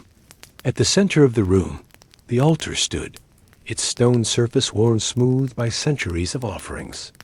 The carvings that once depicted the gods now faded and eroded. The elder moved forward, his mind focused on the task at hand, but his heart ached with the realization that they were standing at the heart of a power that had shaped the fate of countless generations. The storm had been sealed away for a reason, and now it was free. As the elder approached the altar, his hands trembled slightly, but he steeled himself. He had come here with a single purpose, to awaken the ancient power that had once kept the storm at bay. The villagers stood at the edges of the room, watching him with a mixture of awe and fear, uncertain of what was to come. The elder began to chant, his voice low and steady, words of an ancient tongue that had not been spoken in generations. The air around him seemed to thrum with energy, the storm's presence pressing against the temple's walls, its force reverberating through the stones like the beat of a distant drum. As the elder spoke the final words of the incantation, the room seemed to grow colder, the temperature dropping with a suddenness that made the villagers shiver. The flames of the torches flickered, casting eerie shadows on the walls, as a low filled the air, rising in intensity. The storm outside seemed to respond, its howl growing louder, the earth shaking as if it too were preparing for something to unfold. The elder's voice grew louder, more urgent, as if he were trying to reach the very heart of the storm itself. But then, something unexpected happened. The temple's walls seemed to shift, the ancient stones groaning in protest as a crack appeared. At the center of the altar, a deep, resonating sound filled the air, as if the temple itself was waking, and the energy around them became almost unbearable. The villagers stepped back, fear rising in their throats as the altar began to glow with a faint, otherworldly light. The elder's heart raced as he watched the crack widen, and from within it, a light began to pour out, spilling across the room like liquid fire. The ground beneath them trembled violently as the storm outside reached its peak, the very sky seeming to crack open in response. The elder stepped forward, his hands reaching toward the glowing light, his eyes wide with the realization that they were on the cusp of awakening something that had been sealed away for millennia. The light from the altar poured over him, filling his body with a strange warmth, a sense of power that was both exhilarating and terrifying. For a moment, he was consumed by the light, his body lifted from the ground as if he were weightless. His mind raced, memories of the temple's teachings flashing before his eyes. The storm, the cycle, the ancient forces that governed their world. It was all coming together. And yet, in the midst of it all, the elder felt a deep sense of dread. The power he had unleashed was not something they could control. It was something far older, far more dangerous. As the light reached its peak, the elder's mind screamed for him to stop, to pull back. But it was too late. The storm had already broken free. The very essence of the storm poured into the temple, and for a brief moment, the world outside seemed to hold its breath. Then, with a deafening roar, the storm burst forth, its fury unleashed upon the world, and the elder knew that the village, the land, and everything they had ever known was on the brink of destruction. The temple's ancient power had not been a means of control. It had been a seal, keeping the storm at bay. And now the storm had returned, and with it came the promise of destruction. The elder stood at the center of the altar, his heart heavy with the weight of what he had done, as the storm howled around them, the world outside beginning to unravel. He had awakened the storm, and now they would all face the consequences.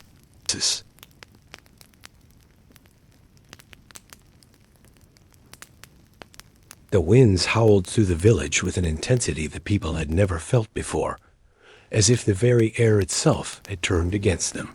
The sky, once a soft blanket of clouds, now churned in violent reds and blacks, an ominous tapestry foretelling of impending doom. In the heart of the village, the elder stood frozen, his hand still extended toward the altar, where the light had once pulsed so brightly. His eyes were wide with horror, his mind racing with the realization of the terrible consequences that had followed the unleashing of the storm's ancient power. The villagers around him stood in stunned silence, fear hanging thick in the air like a suffocating mist. They had hoped, no, they had believed that the elder's knowledge and the temple's power would be their salvation, the very key to controlling the storm. But now, standing before them, was the truth that could not be ignored. They had failed. The storm was no mere force of nature. It was an embodiment of something far darker, an ancient power that had been sealed away for centuries. Its fury was not random, but purposeful. A force that had been biding its time, waiting for the moment when it would be unleashed once again. The elder's heart pounded in his chest as he turned away from the altar, his mind clouded with regret. He had thought he could control the power, use it to bring balance. But now he understood this was a force that could never be contained. "We are too late," he murmured, his voice barely audible over the storm's roar. His words hung in this air like a death sentence, and the villagers slowly began to understand the magnitude of what had happened. The ground beneath them trembled, and the very stones of the temple seemed to groan in protest, as if even the structure itself was feeling the storm's wrath. The villagers' thoughts turned to the temple's sacred writings, the ancient prophecies they had once dismissed as myth. The storms, the power, the cycle, it was all there, hidden in plain sight, and now they were living it. The storm was not just a force of nature, it was a herald of the end, the signal of a great unraveling that had been set into motion long ago. The elder's eyes were distant, his mind struggling to piece together the fragments of ancient knowledge that now seemed to overwhelm him. The rituals, the seals, the prophecies, he had studied them all, but he had never truly understood their meaning until now. The storm was not a punishment. It was a test, a trial that had been set in motion by forces older than the village, older than any of them could imagine. They had unwittingly crossed the threshold, breaking a cycle that had kept the world in balance for millennia. And now there was no turning back. The wind screamed louder, its fury building in intensity, and the village's buildings began to shake, their foundations rattling under the force of the storm. The villagers huddled together, their faces pale with fear, as they realized that the storm was not only destroying their home, it was a reflection of the destruction within themselves. They had disturbed the very fabric of their existence, and now they would face the consequences. "What do we do now?" one of the villagers asked, her voice trembling with desperation. The elder's face was pale, his expression grim as he turned to face the frightened crowd. His words were heavy with sorrow. "There is nothing we can do. The storm will consume us all. We have awakened it, and now it will tear us apart." The villagers exchanged frightened glances, each of them silently questioning what had gone wrong, what had brought them to this point of no return. The elders had always spoken of balance, of respecting the forces of nature and the gods, but now they saw that they had violated that sacred rule. They had tampered with forces beyond their understanding, and now they were paying the price. "We cannot fight the storm," the elder continued, his voice barely a whisper, "but we can face it with honor, with courage. We must make our peace with the earth, with the gods. Perhaps in the end, that will be enough." His words, though laced with despair, offered the villagers a flicker of hope, however faint. The storm raged on, its winds tearing at the trees, its fury destroying everything in its path. The earth beneath them seemed to tremble with every passing second, and the villagers could feel the weight of their actions pressing down on them, like the very air was suffocating them. Yet, in that moment of despair, something within the elder stirred. He had studied the ancient texts, the forgotten knowledge hidden deep within the temple's walls, and now he realized that there might still be a way to end the storm, if only he could remember. He looked to the villagers, his eyes filled with a fierce determination. "There is one last thing we can try," he said, his voice steadier now. "But it will require great sacrifice. We must return to the altar, and I must perform the ritual once more, this time with the full knowledge of what we have done." The villagers were silent, unsure of whether they could trust the elder again, but they knew that they had no other choice. The storm was tearing their world apart, and if there was even the slightest chance of stopping it, they had to take it. Together, they made their way back toward the altar, the storm's fury intensifying with every step they took. The elder's heart raced as he stood before the altar once more, the weight of the knowledge he had gained now fully settled within him. He could feel the storm swirling around them, its power surging like a wild beast ready to pounce. He began the ritual, his voice rising above the storm's roar as he recited the ancient words, calling upon the forces that had once sealed the storm away. The ground beneath him shook violently, and the altar itself seemed to vibrate with energy, but the elder did not falter. He could feel the storm's power resisting him, fighting against the very forces that had once controlled it. But he was determined. The storm would not win. With a final cry, he raised his hands high, and in that moment, the ground beneath them cracked open. The storm's fury intensified, the winds howling louder than ever before. But then, just as quickly as it had come, the storm began to recede, its power slowly ebbing away, leaving behind only the echoes of its destructive force. The elder collapsed to his knees, exhausted, his body trembling with the effort. The villagers stood in stunned silence, their eyes wide with disbelief. The storm had passed. The sky, once dark and churning, was now clearing, the clouds parting to reveal the soft light of dawn breaking through. The village was battered and broken, but it was alive. The elder had done it. He had stopped the storm.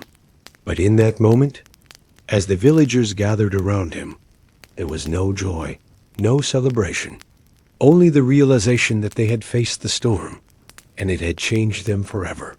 They had survived, but at what cost? The elder looked up at the sky, his eyes filled with a quiet, knowing sadness. The storm had passed, but the true test had only just begun. They had awakened something far greater than the storm itself, and now they would have to live with the consequences.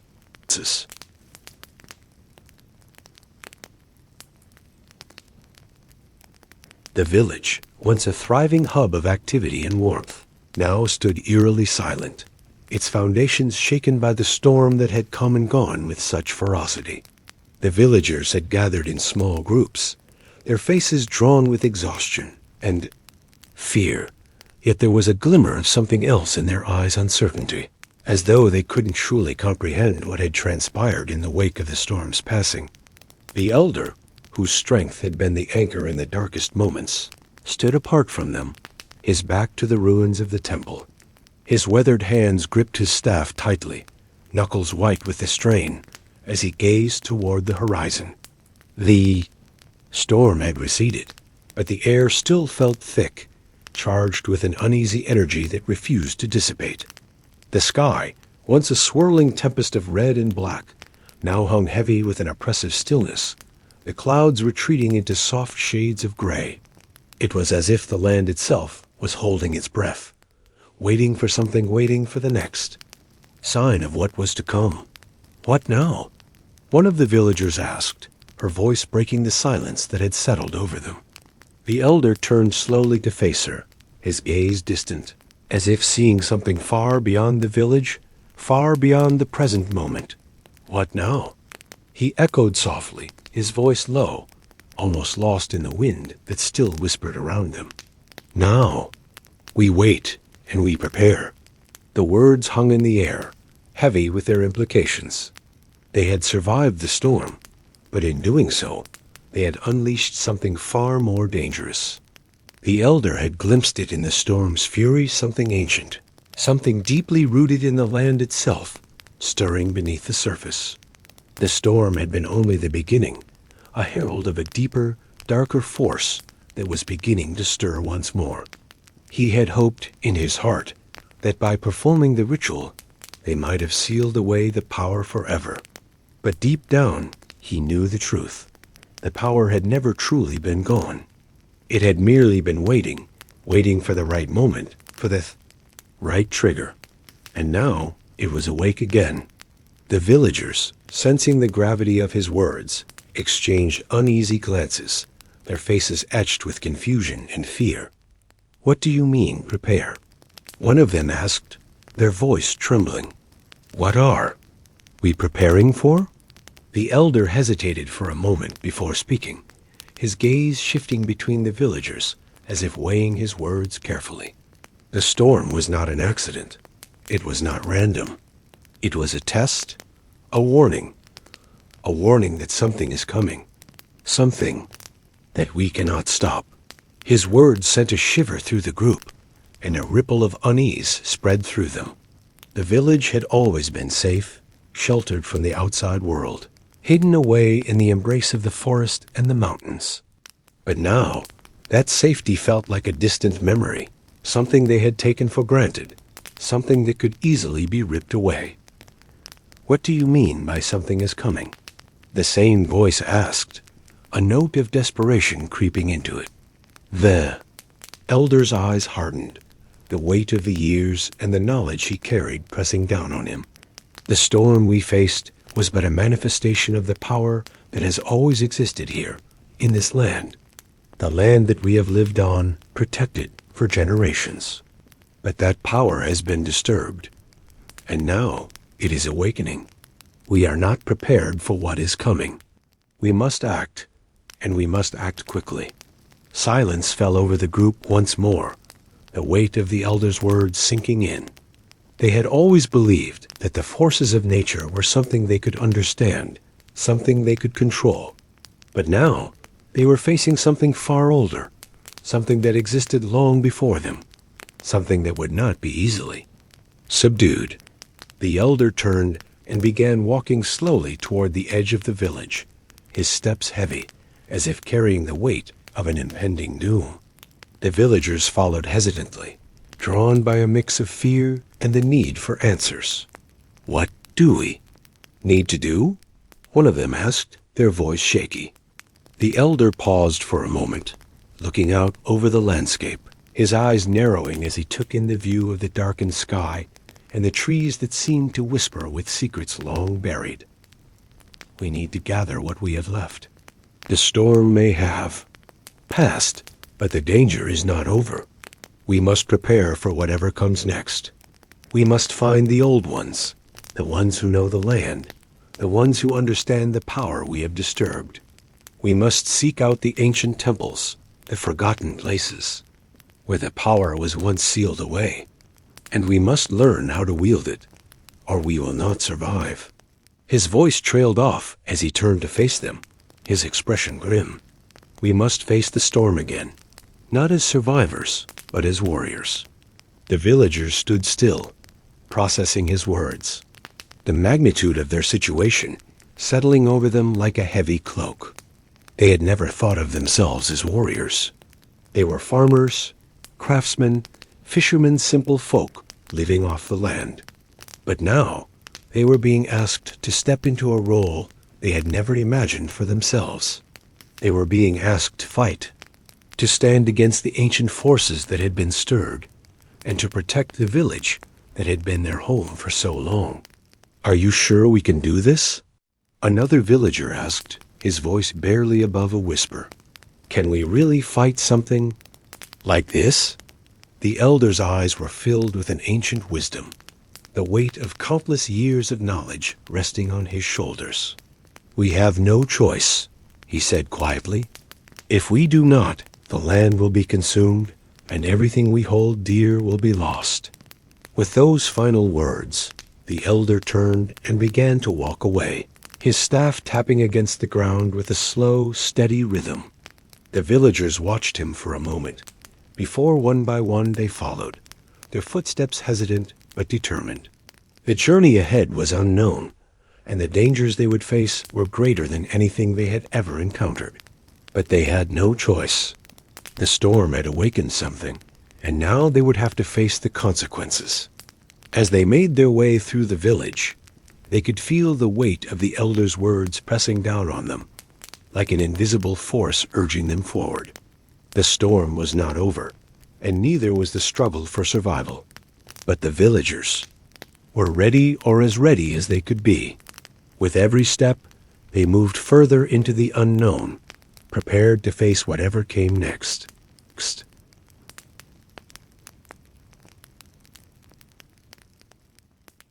As the elder led the villagers away from their homes and into the heart of the forest, a heavy silence hung over them. The weight of the task ahead pressed on their shoulders, but the urgency in the elder's voice had been enough to rally them into action. Each person walked with purpose, yet there was an unmistakable tremor of fear that lingered beneath their resolve. They were venturing into unknown territory, a place where danger lurked not only in the shadows, but within the very earth beneath their feet. The storm had been the first sign, but it had not been the last. The elders' warnings were like the weight of a prophecy they could not escape. The land, once familiar and safe, now felt like a hostile entity, as though it too had felt the stirrings of the ancient forces that had been disturbed. The trees, tall and silent, seemed to watch them as they moved through the thickening forest, their branches creaking with every gust of wind. The air was thick with tension, as if the world itself was holding its breath, waiting for the inevitable clash.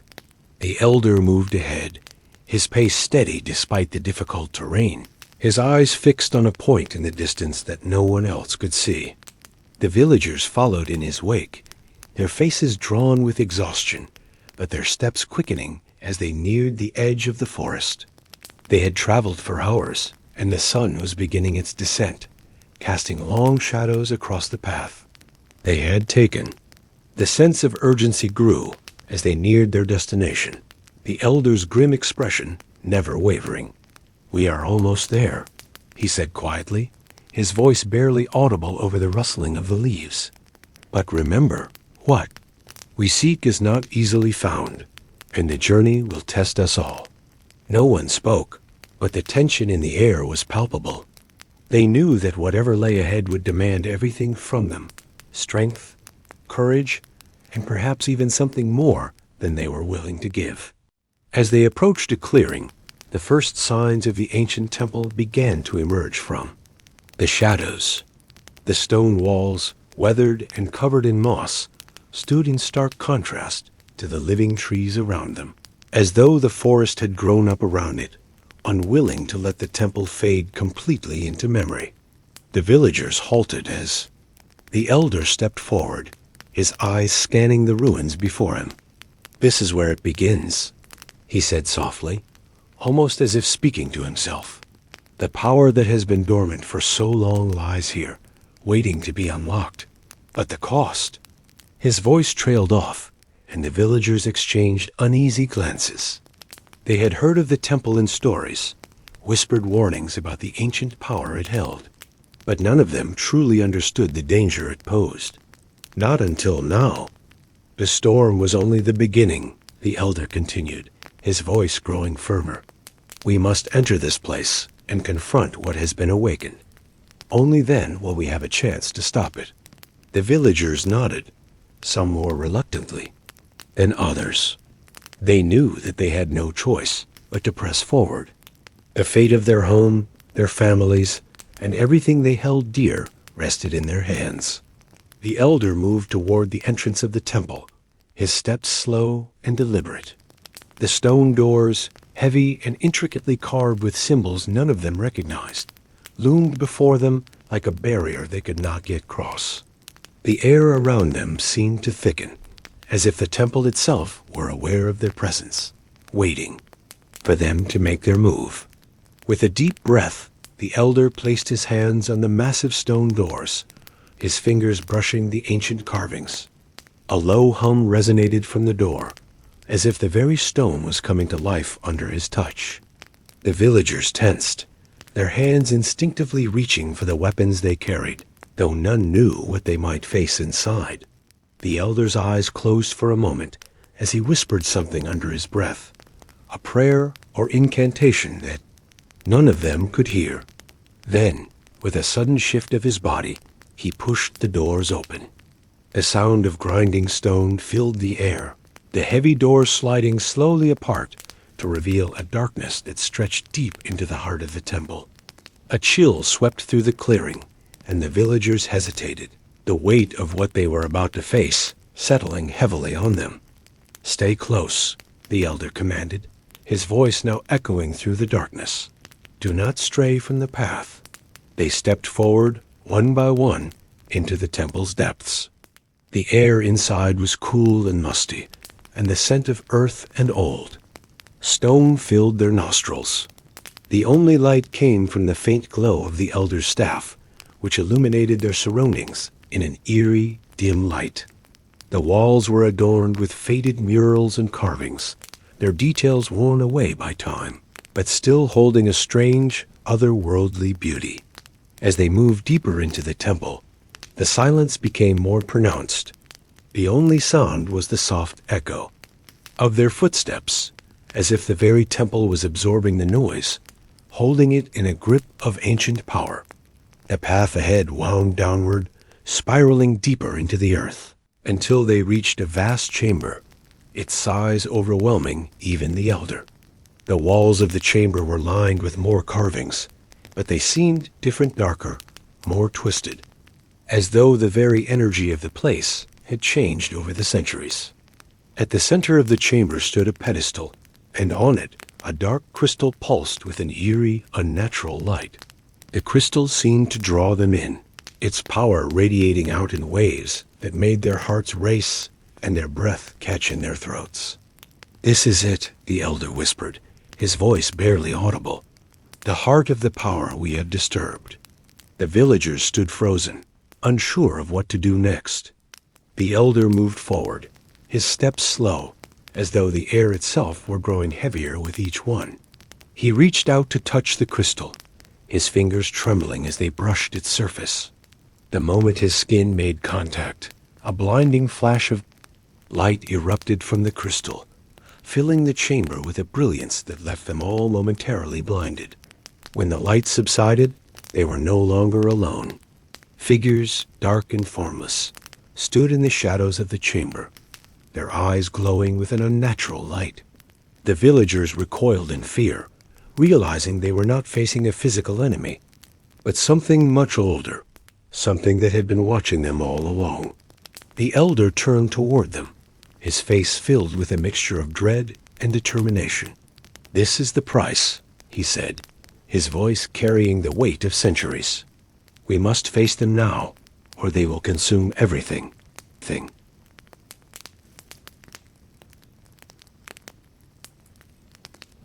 The chamber grew colder as the dark figures, their eyes now glowing with a malevolent energy, stepped forward.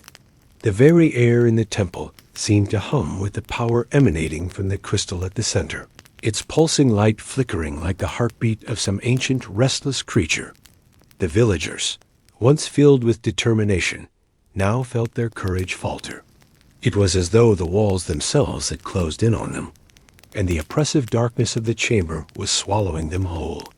Fear gripped their hearts, making it hard to breathe, but the elder stood resolute at the forefront, his hand still hovering above the crystal, his fingers twitching as if caught between the desire to touch it fully and the dread of what would come if he did. The figures before them, tall and shadowed, seemed to shift like smoke, their forms never fully solid, yet their presence was undeniable, an overwhelming weight that seemed to crush the very life from the air. They did not speak, for their silence was far more terrifying than any words could be. Their eyes glowed brighter now, and with every step they took, the temperature in the chamber dropped further, until the villagers could see their breath in the freezing air. The elder turned slowly to face them, his face etched with lines of worry, yet there was no trace of fear in his eyes. "The time has come," he murmured, his voice carrying the weight of a man who had lived through countless trials. Yet this one felt different. The villagers gathered closer, their hands clutching the hilt of their weapons, but they knew none of them were ready for what was to come. The figures in the shadows stirred, moving with an eerie grace, like dark wraiths, their bodies drifting through the air, but their feet never truly touching the ground. The very earth beneath them seemed to vibrate with the resonance of the crystal's power. "We must stand together," the elder commanded, his voice cutting through the growing sense of dread. "We fight as one, or we fall as one." With a single motion, he raised his staff high, and the crystal's light flared brighter, filling the chamber with an ethereal glow. The ground trembled beneath their feet, and the dark figures recoiled as if the light itself had burned them. For a moment, it seemed as though the elder's power might be enough to repel the shadowy beings, but their eyes blazed even brighter, their forms growing more solid as they advanced. The air crackled with tension, and the villagers braced themselves. They could feel the weight of ancient power pressing in on them from all sides, the forces they had awakened now turning against them with a fury they had not expected. "You cannot control it," a voice hissed, the words echoing through the chamber like a distant whisper. The voice was not coming from any one figure, but from all of them, a chorus of sinister tones blending into a single terrifying entity. "The power is beyond your grasp." The elder's grip on his staff tightened, his knuckles white, but his expression did not falter. "I will control it," he said with a quiet resolve, stepping forward to face the dark figures. "We will not be slaves to this power." The moment he spoke those words, the ground beneath them erupted with force, sending shards of stone flying through the air as if some unseen force had broken free from its chains. The dark figures howled in unison, their glowing eyes narrowing as they charged toward the villagers, the air growing thick with their presence. The villagers raised their weapons, but it was clear that no mere blade or axe would stop these ancient beings. They were more than flesh and bone. They were the embodiment of the darkness that had lain dormant for centuries, waiting for the right moment to reawaken. The elder stood alone now at the center, his staff crackling with energy, the light of the crystal flickering violently. With a deep breath, he swung his staff in an arc, sending a wave of light that washed over the figures. For a moment, they recoiled, but their eyes blazed brighter than before. "You cannot fight what is already inside you," the voice echoed. Again, this time more menacing. "It is too late to turn back."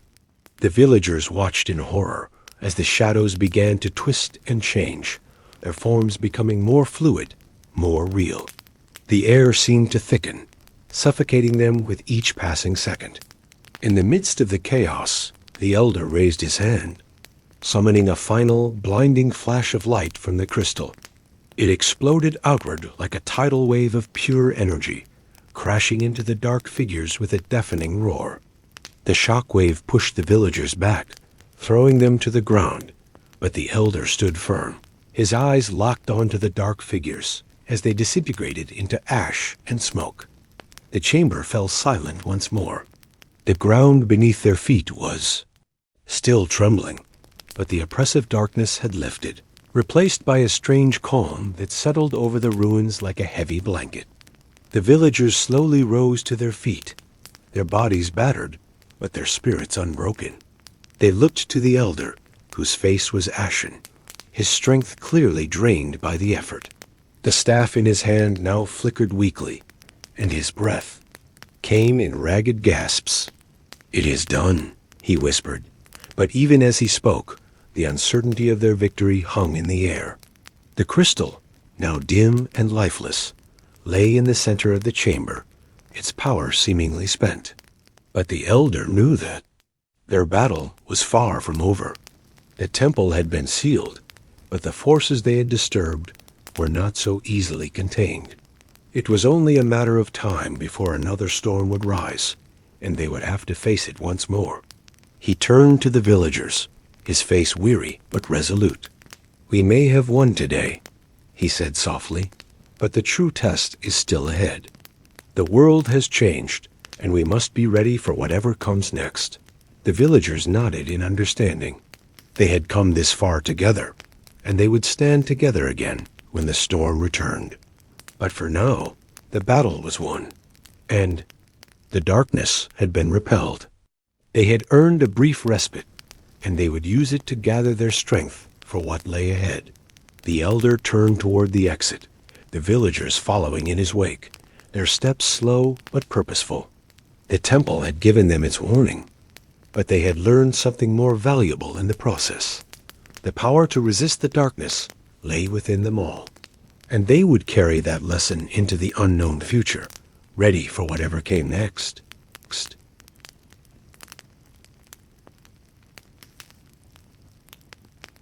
The morning light seemed faint and fragile, casting weak rays over the village that had once stood tall in the face of adversity. The battle with the dark forces seemed like a distant memory, though the scars of it remained on the land, etched into the walls of the longhouses and the hearts of the villagers. Yet, despite the peace they had fought so hard to claim, there was an unshakable tension in the air. Something was coming, something ancient and far more dangerous than the dark figures they had encountered before. The elder still weak from. The events at the temple stood at the edge of the village, gazing out over the fields where the crops had begun to wither, as though the very earth itself had been infected by some unseen rot. The signs were there, scattered across the landscape in the form of dead animals, crops failing in their prime, and the unsettling silence of the forest. The birds no longer sang, and the wind no longer carried the scent of pine. It was as if the world itself had held its breath, waiting for the inevitable. The villagers, too, felt the weight of it. They had spent their nights in uneasy slumber, plagued by restless dreams that spoke of things they could not understand. The night before, one of the young warriors had claimed to have seen figures moving in the shadows, fleeting and indistinct, but unmistakably real. The fear in his eyes had been enough to convince the elder that something was wrong, far more wrong than they could have imagined. As the villagers gathered in the square, their faces drawn and weary, the elder spoke, his voice quieter than it had ever been before. "The darkness is not gone," he said, his eyes scanning the faces of the crowd. "It never truly left. What we fought before was only a part of something greater, something far older." His words hung in the air like a shadow, casting a chill over the once thriving village. They had fought the forces of darkness, had triumphed with the light of the crystal, but the elder knew that they had only delayed the inevitable. The darkness had merely retreated, finding its time, gathering strength for the return that would not be stopped. "They are coming back," the elder continued, his voice shaking with the weight of his own fear. "But this time we are not facing mere shadows. We are facing the very heart of the darkness, something far more powerful than we can fathom." The villagers exchanged uneasy glances. Fear had always been a part of their lives, but this was different. This was not the fear of the unknown, but the certainty that the battle they had won was only the beginning of something far more terrible. The elder's gaze turned inward as he recalled the ancient legends his forebears had whispered to him in his youth. The legends spoke of an entity older than time itself, an entity that fed on the light, devouring it until nothing remained but shadow. It was said that the crystal they had destroyed was one of the few things that had ever held it at bay, but there were other crystals hidden across the land, buried deep beneath the earth, lost to time. And as the elder thought of these long-forgotten relics, he realized that their destruction had only broken a part of the chain that held the darkness in place. He had thought that they had sealed the temple for good, that the dark figures they had fought were the last remnants of that ancient evil. But he had been wrong. The signs were unmistakable. The balance of nature was shifting, and the very earth seemed to be crying out in pain. The darkness was returning, and with it, a power greater than any they had ever known. As if on cue, cold winds swept through the village, rustling the leaves of the trees and sending shivers down the spines of the gathered villagers. The earth trembled beneath their feet, and the sky above darkened, clouds swirling into a vortex of ominous black. The light seemed to drain from the world as a shadow moved across the land, casting a chill that seeped into their bones. The villagers watched in horror as the distant horizon began to warp and twist, the very fabric of reality buckling beneath the weight of something ancient and powerful. The elder's heart raced as he turned to the village warriors. "Prepare yourselves," he said, his voice grim. "It is here." The warriors drew their weapons, but there was no confidence in their movements, only a cold, stark reality that gripped their hearts. They had fought in battles before, but never against an enemy like this. This was not a force they could face with steel and courage alone. The earth shook once again, more violently this time, as if something deep below the surface was awakening. From the depths of the forest, a growl echoed, low and menacing, reverberating through the ground like a warning. The villagers turned, their faces pale, their bodies trembling. The elder's eyes widened as the growl grew louder, now accompanied by a series of sharp, screeching cries that seemed to rip through the very air itself. The creatures that emerged from the forest were unlike anything the villagers had ever seen, hulking, twisted figures with eyes glowing with an unnatural, fiery light. Their movements were jerky and unnatural, like marionettes controlled by an unseen force, and their limbs were long and unnaturally contorted, as if the very essence of life had been twisted into something dark and grotesque. They seemed to move in unison, their bodies swaying as if controlled by a singular will. The villagers drew their weapons, their hearts pounding in their chests, but they knew they were no match for these twisted creatures. The elder raised his hand to signal for them to wait. "These are not just beasts," he whispered, his voice barely audible over the screams of the villagers. "They are the heralds of the darkness itself." As if on cue, the ground split open beneath them, a deep chasm opening up like the maw of a great beast. The elder's face paled as he saw the shadowy figures rising from the depths of the earth, dark shapes coiling and swirling, filling the air with a palpable sense of dread. The ancient entity they had feared had returned, and this time it would not be so easily defeated. The villagers turned to flee, but the creatures were already upon them, their sharp claws raking the earth as they advanced. The elder stood firm, his heart heavy with the knowledge that this battle was not one they could win. The darkness had returned, and this time it would not be driven back by mere light. It was a force that could not be reasoned with, only faced in the hope of survival. And as the creatures descended upon the village, the elder whispered one last prayer, the words meant for the fallen and for those yet to come. "May the light find us again when the shadows have taken their fill."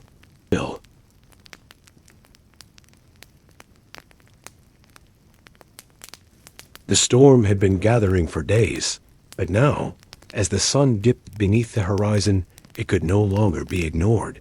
The air had thickened, the weight of impending disaster pressing heavily on the hearts of the villagers.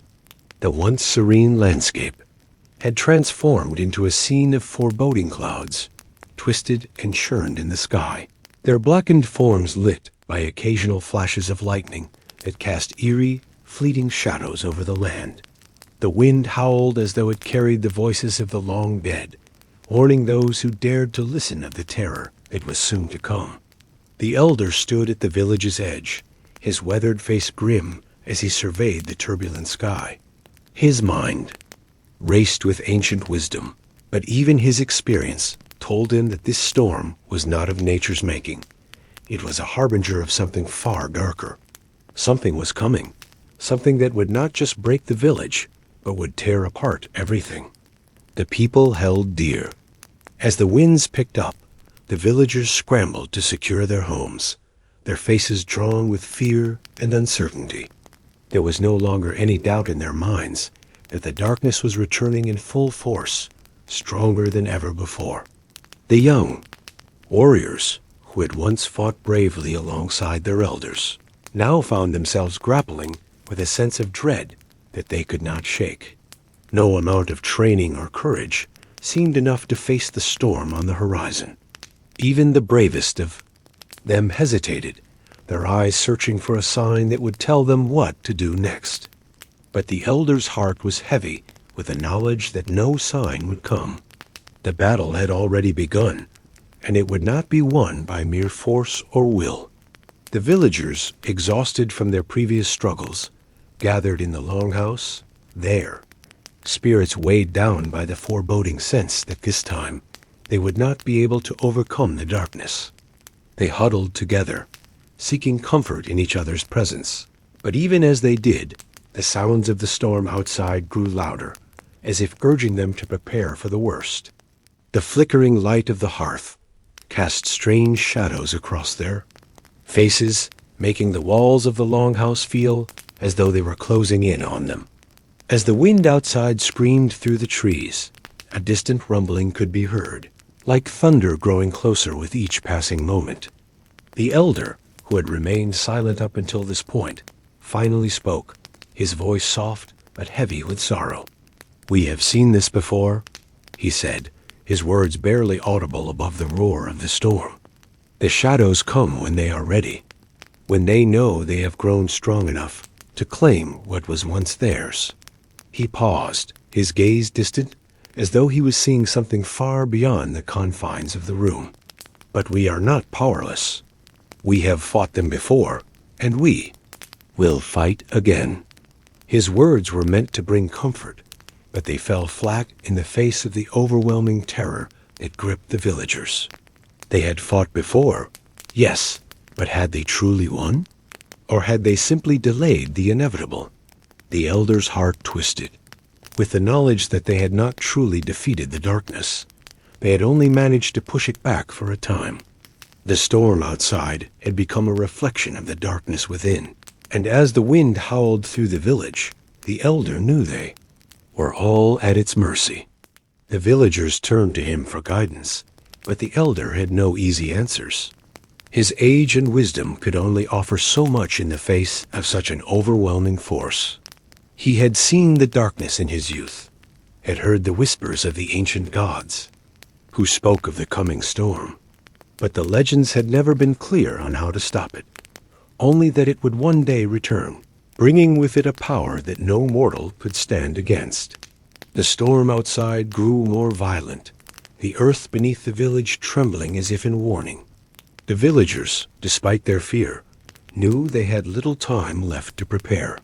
They began to arm themselves, but what good would swords and shields be against an enemy born of shadow? The elder stood silently, lost in thought, until a voice from the back of the room broke his reverie. It was the young warrior who had once dared to challenge the darkness. His face was pale, but his eyes burned with a determination that had not been there before.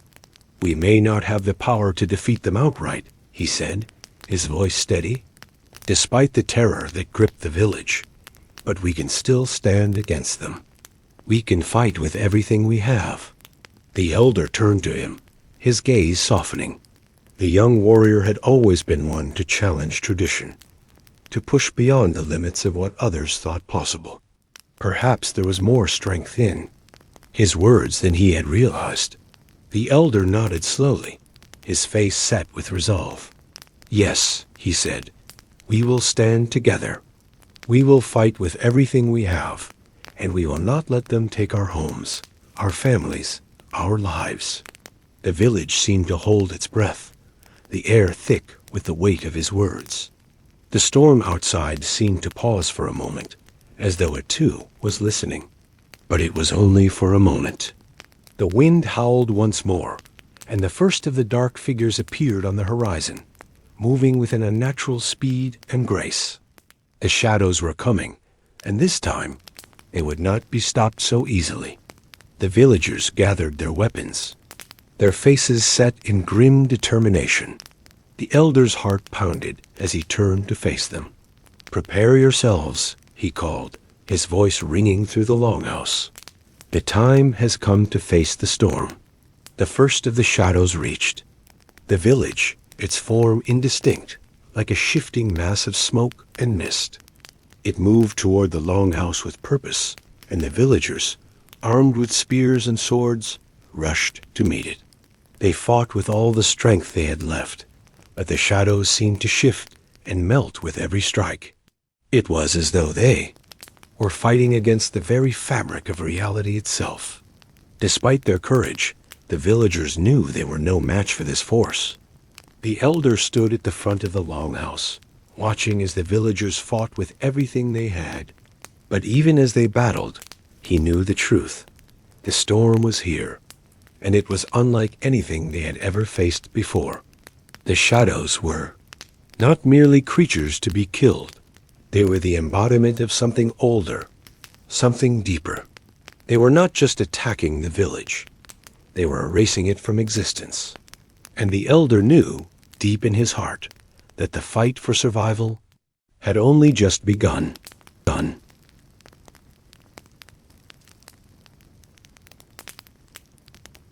The night had fallen heavy over the village, its darkened sky pierced only by flashes of lightning that illuminated the treetops like silent witnesses to the chaos below. The villagers, exhausted from their desperate efforts to fend off the shadows, gathered in the longhouse, their faces drawn and weary, but filled with a quiet resolve. They had fought for hours, their bodies aching, their spirits tested, yet they had not broken. In the midst of the battle, something inside each of them had shifted, and they knew, in that deep primal way, that this was no longer a fight for survival alone. It was a fight for their very identity. As the elder surveyed the weary faces, around him, a deep sorrow settled within him. His heart was heavy with the knowledge that the storm had not just come to destroy their village. It had come to erase everything they were. The shadows that had descended upon them were not just creatures of darkness. They were forces of oblivion, intent on erasing every trace of life and meaning from the world. And yet, in the face of this vast, unfathomable power, there was something in the villagers that refused to yield. Despite the overwhelming odds, they had not given in to despair. They had not let the darkness swallow them whole. As the flickering firelight cast long shadows on the walls of the longhouse, the elder stood tall, his back straight with the weight of countless years. He had seen many battles in his time, but none like this. None where the very fabric of existence seemed to be torn apart, thread by thread. He could feel the pull of the darkness in the air, as though it was trying to seep into their bones, into their very souls. But as he looked out over the faces of the villagers, he saw something else, something stronger than fear determination. It was a quiet, unspoken resolve that had been passed down through generations, a promise that no matter how dark the world became, they would stand.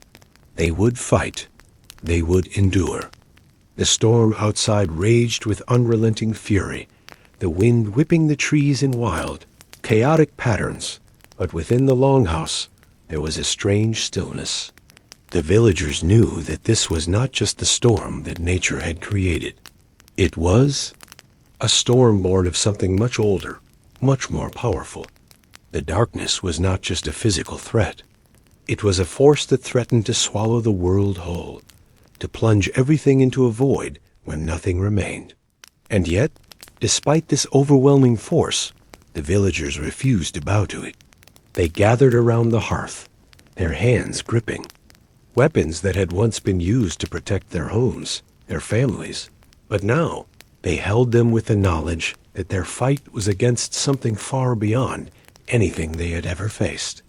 The elder's heart burned with a sense of duty. He had lived through countless seasons, watched generations come and go, but this was a moment unlike any other. This was the final stand. This was the moment where they would either fade into oblivion or burn brightly with the fire of their ancestors. "We are the last line," the elder said, his voice steady and unwavering. "We are the ones who stand between the darkness and everything we have ever loved. It is not just our homes, our lives at stake. It is the legacy of those who came before us. We carry their strength, their hope, their resolve." The villagers nodded, their faces set with grim determination. They had lost too much already. to allow this darkness to take it all away. They had fought for their homes, for their families, for the future of their children. And they would fight again, even if it meant standing alone against the encroaching void. The storm outside grew more violent, the thunder crackling with such intensity that it felt as though the earth itself was being torn apart. But inside the longhouse, there was no fear, only the quiet murmur of voices, the soft shuffle of feet as the villagers prepared for what was to come. Their unity was their strength, their bond the thread that held them together against the storm. They had no illusions about what lay ahead. The battle they fought now was not one they could win through force alone. They had seen the shadows, slipped through their defenses, felt the cold touch of oblivion creeping at the edges of their world. They knew that this fight would be different. It would be a battle not just of strength, but of will, of spirit, of heart.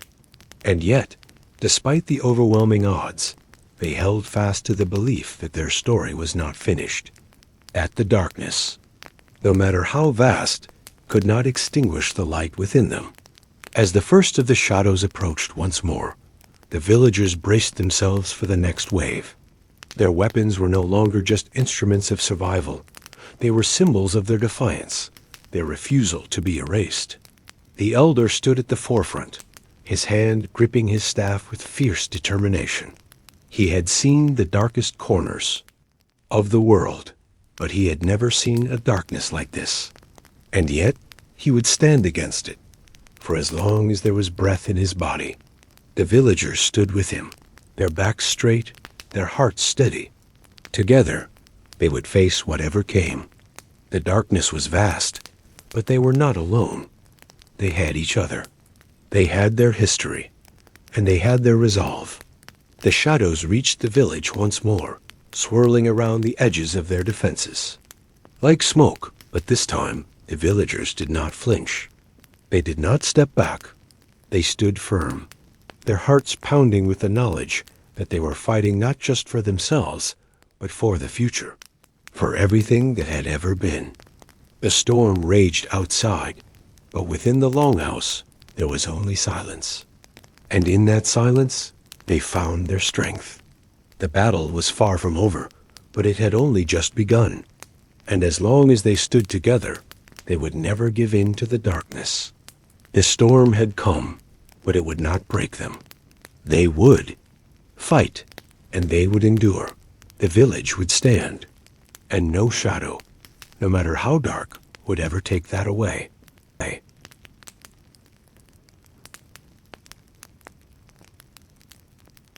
The storm had raged through the night, its fury unmatched, and yet as dawn's first light began to seep through the cracks of the longhouse, there was a sudden, palpable shift in the air.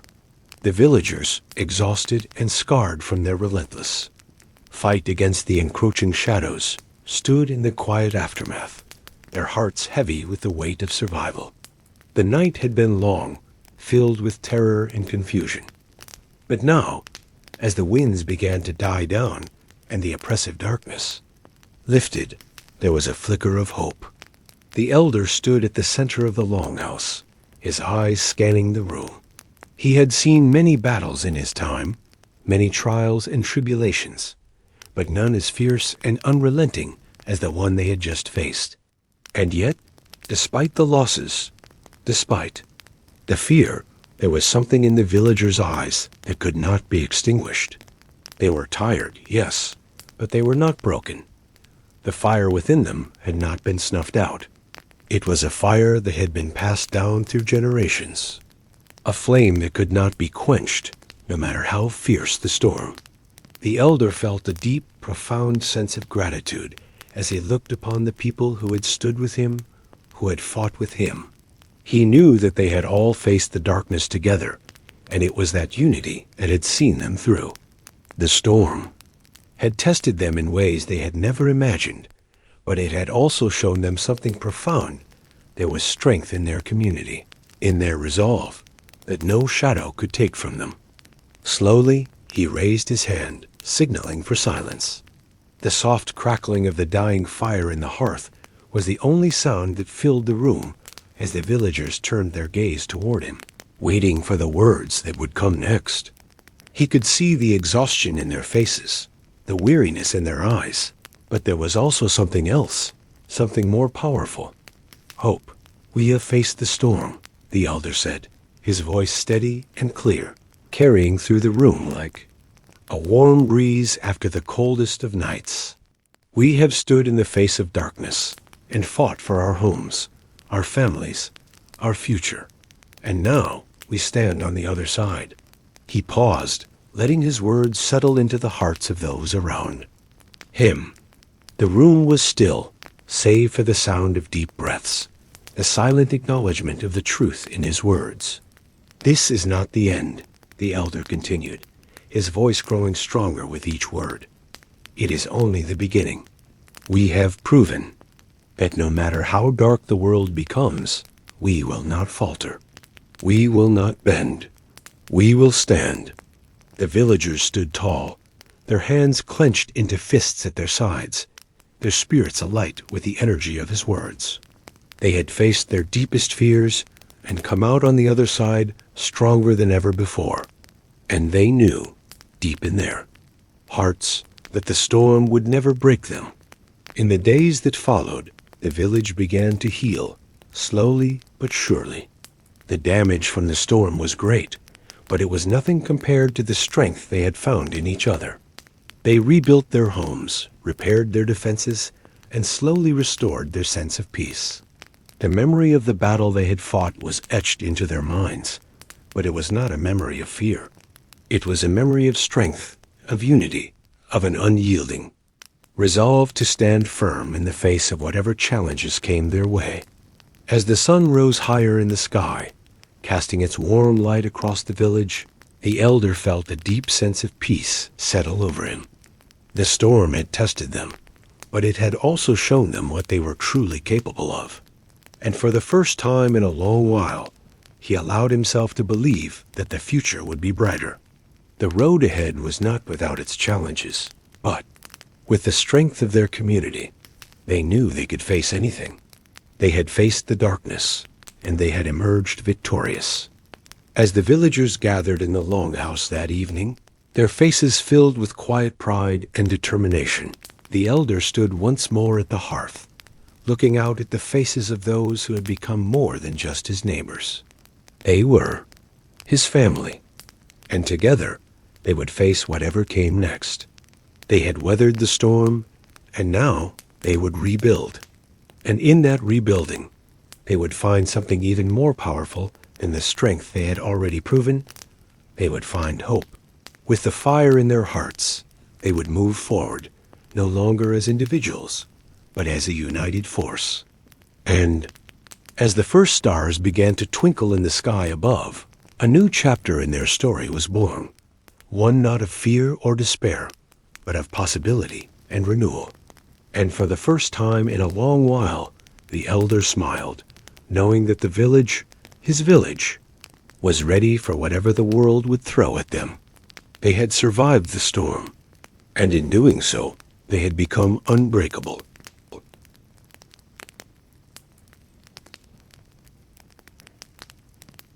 As the village began to heal from the storm's devastation, a sense of cautious optimism began to spread through the community.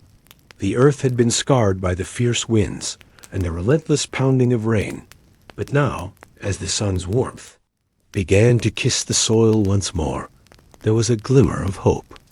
The people of the village, their faces weary but determined, worked side by side, rebuilding not just their homes, but their lives. The storm had tested their strength and resilience, but it had also bound them together in ways they had never expected. The longhouse, once a place of safety and unity, now became the center of rebuilding efforts, with men and women alike working tirelessly to repair the damaged structure. The roof had been torn away in places, and the walls, weakened by the relentless wind, needed reinforcing. But the villagers worked without complaint, their hands steady and sure as they fixed what had been broken. Outside, the landscape had transformed. Where once the lush green fields had stretched endlessly toward the horizon, now there were patches of mud and uprooted trees, the remnants of the storm's fury. Yet, even in the aftermath of the chaos, the resilience of nature was evident.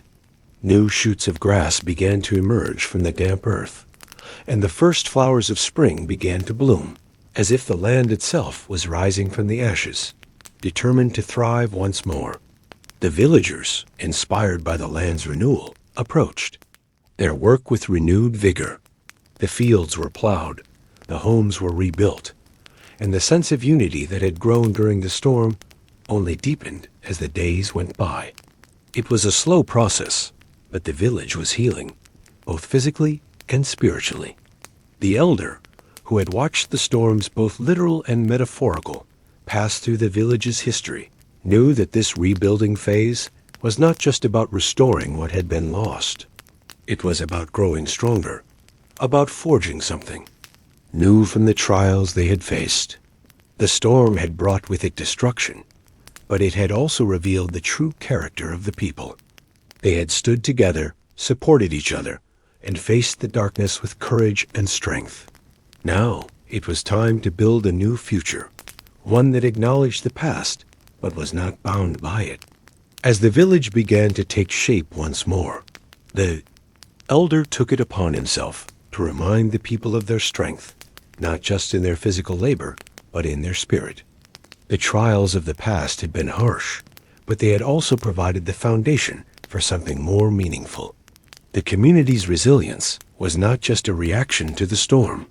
It was a reflection of who they were, people who understood that hardship was not the end, but rather the beginning of a new chapter. As the days grew longer and the nights warmer, the village began to flourish again. The fields, once barren and soaked by the storm, now ripened with barley, rye, and oats, promising a good harvest. The sound of children's laughter returned. To the streets, their voices light and carefree as they played in the newly sprouting meadows.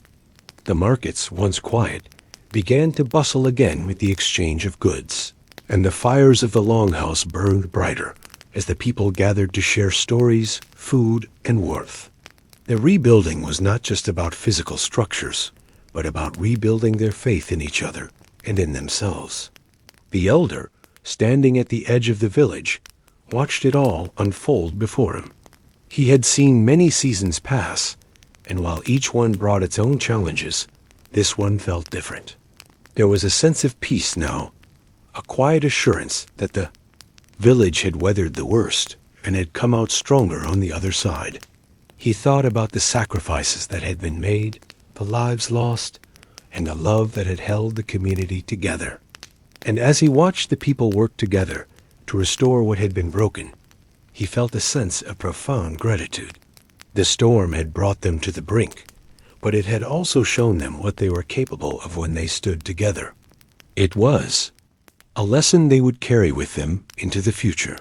The work of rebuilding continued, but now there was something deeper at play. It was a rebuilding of the soul, a restoration of the bonds that tied the villagers together. And as the elder looked out over the land, the sun setting behind the distant hills, he knew that this was not the end. It was the beginning of something new, something better. The storm had come and gone, leaving behind its scars, but it had also cleared the way for growth. The village was no longer just a place to survive, it was a place to thrive. And as the stars began to twinkle in the evening sky, the elder offered a quiet prayer of thanks, knowing that no matter what storms may come, the village would always rise again, together.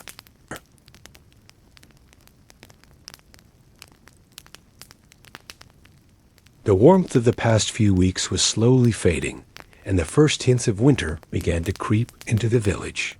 The sun, once high in the sky, now set earlier, casting long, cool shadows over the land.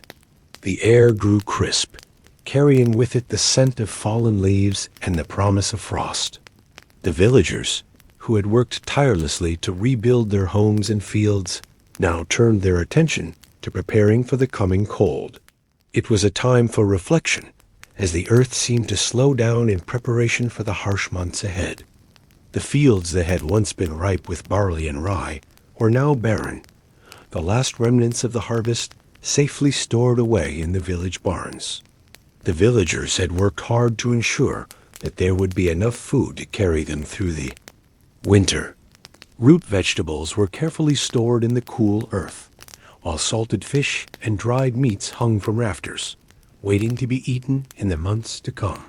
The longhouse, a symbol of unity and resilience, now became a place of warmth and refuge from the growing chill outside. The fire that had once flickered in the hearth now burned brighter, its glow spilling out into the surrounding darkness. Inside, the air was thick with the comforting scent of smoke and the warmth of the fire. The villagers gathered together. After a long day of work, sat close to one another, their faces illuminated by the flickering flames. Conversations flowed easily, and the stories of the past year were shared with laughter and camaraderie. But beneath the stories, there was a palpable sense of anticipation. The coming of the frost was a reminder of the challenges that lay ahead. The harsh winter months would test their resolve, but the villagers were ready. They had faced storms, both literal and metaphorical, and had come out stronger on the other side. The elder, who had seen many winters come and go, watched his people with a quiet sense of pride. He knew that while the cold would be harsh, the villagers had learned to adapt, to endure. They had learned the value of patience and the strength that came from working together. He had lived through countless winters, each one different, but each one a reminder of the cycles of nature, the ebb and flow of life. The first frost came quietly, creeping across the land like a thief in the night. In the early hours of the morning, the villagers awoke to find a thin layer of ice covering the ground, the first real sign that winter had arrived. The earth, once soft and yielding, had hardened under the touch of the frost. The air was sharp and still, as if the world itself was holding its breath. The villagers, undeterred by the cold, began their day as they always had. The men and women who had once worked the fields now turned their attention to the tasks of winter, repairing sleds, sharpening axes, and ensuring that the supplies for the coming months were properly stored. The women gathered around the longhouse hearth, preparing meals and mending clothes, while the children, bundled in thick woolen cloaks, played in the snow, their laughter echoing across the village. Even as the frost spread its icy fingers over the land, there was a sense of peace. The harshness of winter had always been a part of life in the village, but it was not feared. It was understood. The elder walked through the village, his breath visible in the cold morning air, and took a moment to appreciate the quiet beauty of the land. The trees, their leaves now gone, stood like sentinels against the sky, their bare branches reaching toward the heavens. The snow, still fresh and untouched, lay across the ground like a blanket, its soft whiteness reflecting the pale light of the sun. It was a scene of stillness, of waiting, as if the land itself was preparing for the challenges ahead. The villagers were not idle. They were preparing, knowing that winter would bring with it its own set of trials. The roads would soon be impassable, the river frozen solid, and the days would grow shorter, colder, and darker. But they had learned, over many seasons, how to survive.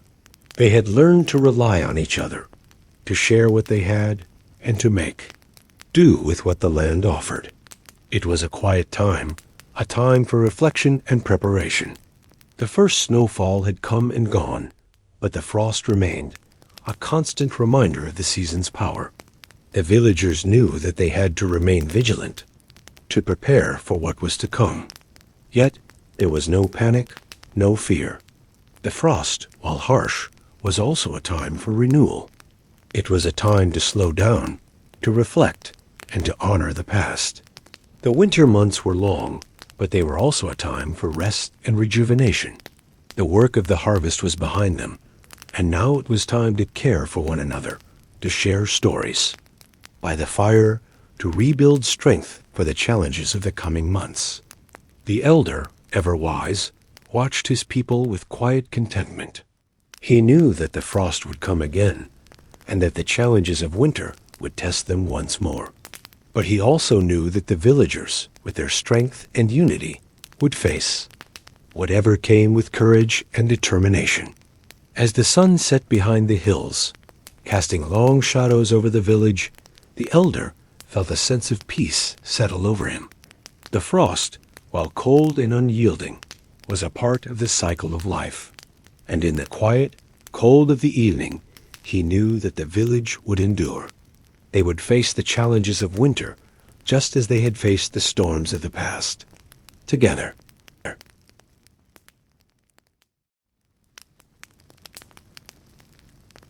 The winter months had fully taken hold of the village, and the once vibrant landscape now lay under a blanket of snow, its silence broken only by the occasional gust of wind that howled through the trees.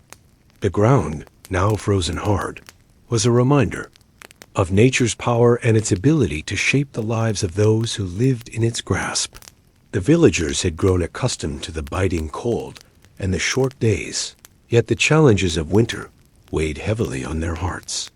The longhouse, a beacon of warmth and comfort, had become the center of daily life.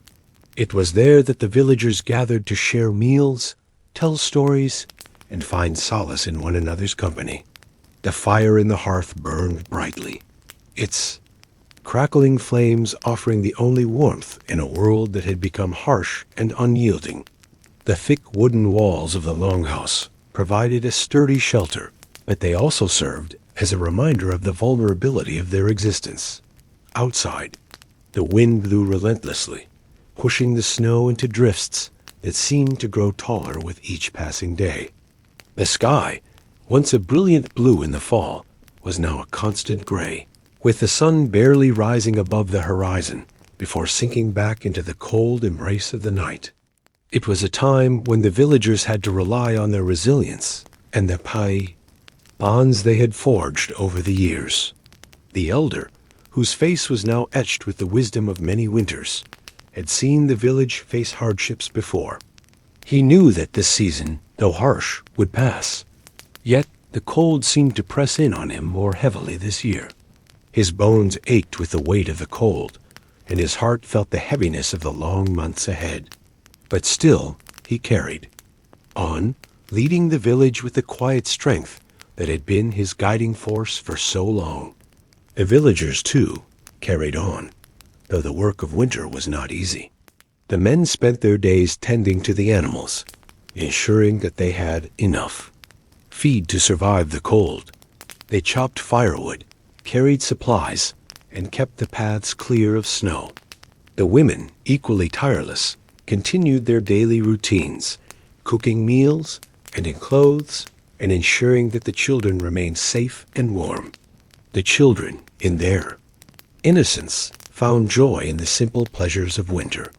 They played in the snow, their laughter ringing out across the village, a stark contrast to the quiet weight of the cold that pressed in from all sides.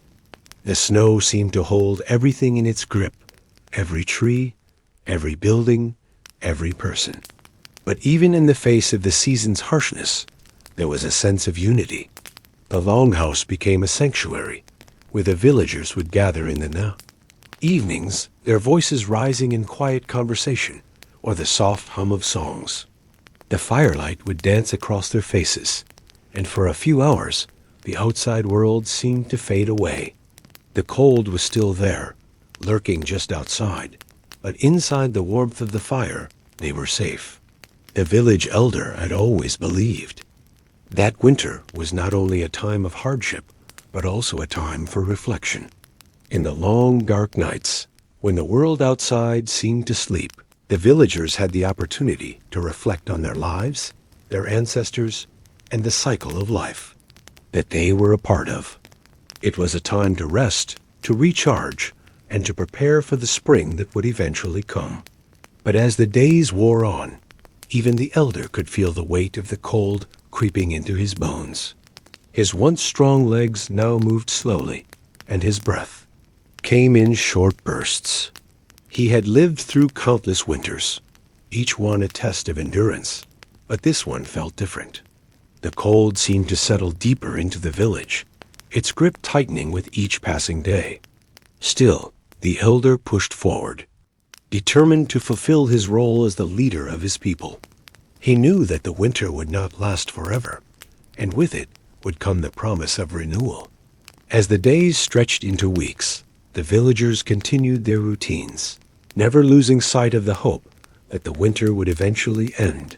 The longhouse remained warm, the hearth continued to burn, and the villagers found comfort in each other's presence. The cold, though unyielding, could not extinguish the warmth of their community. Even in the darkest hours of winter, when the world outside seemed to hold its breath, the village remained steadfast, bound by the unspoken understanding that together they would survive.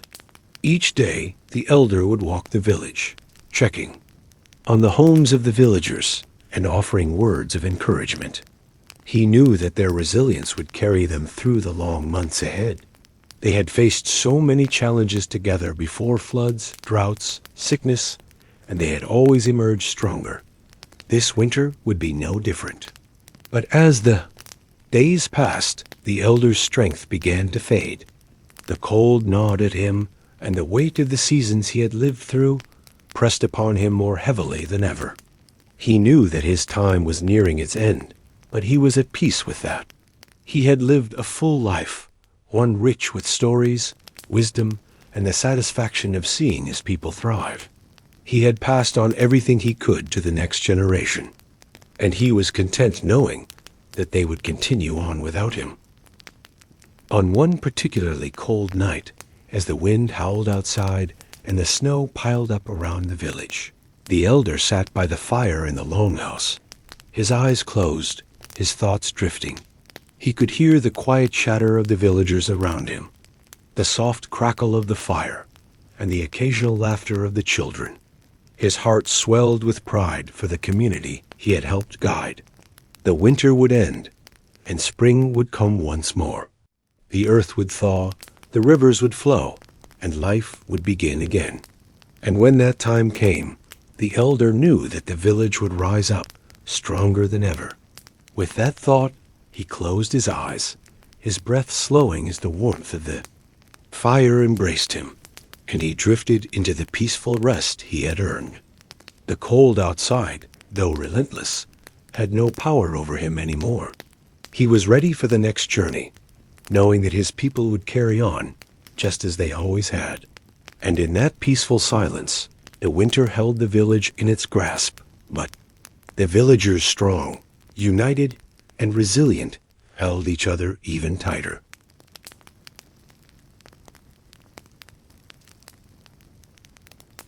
As the village lay under a blanket of snow, thick and unmoving, the cold of the season pressed in with an intensity that seemed unrelenting.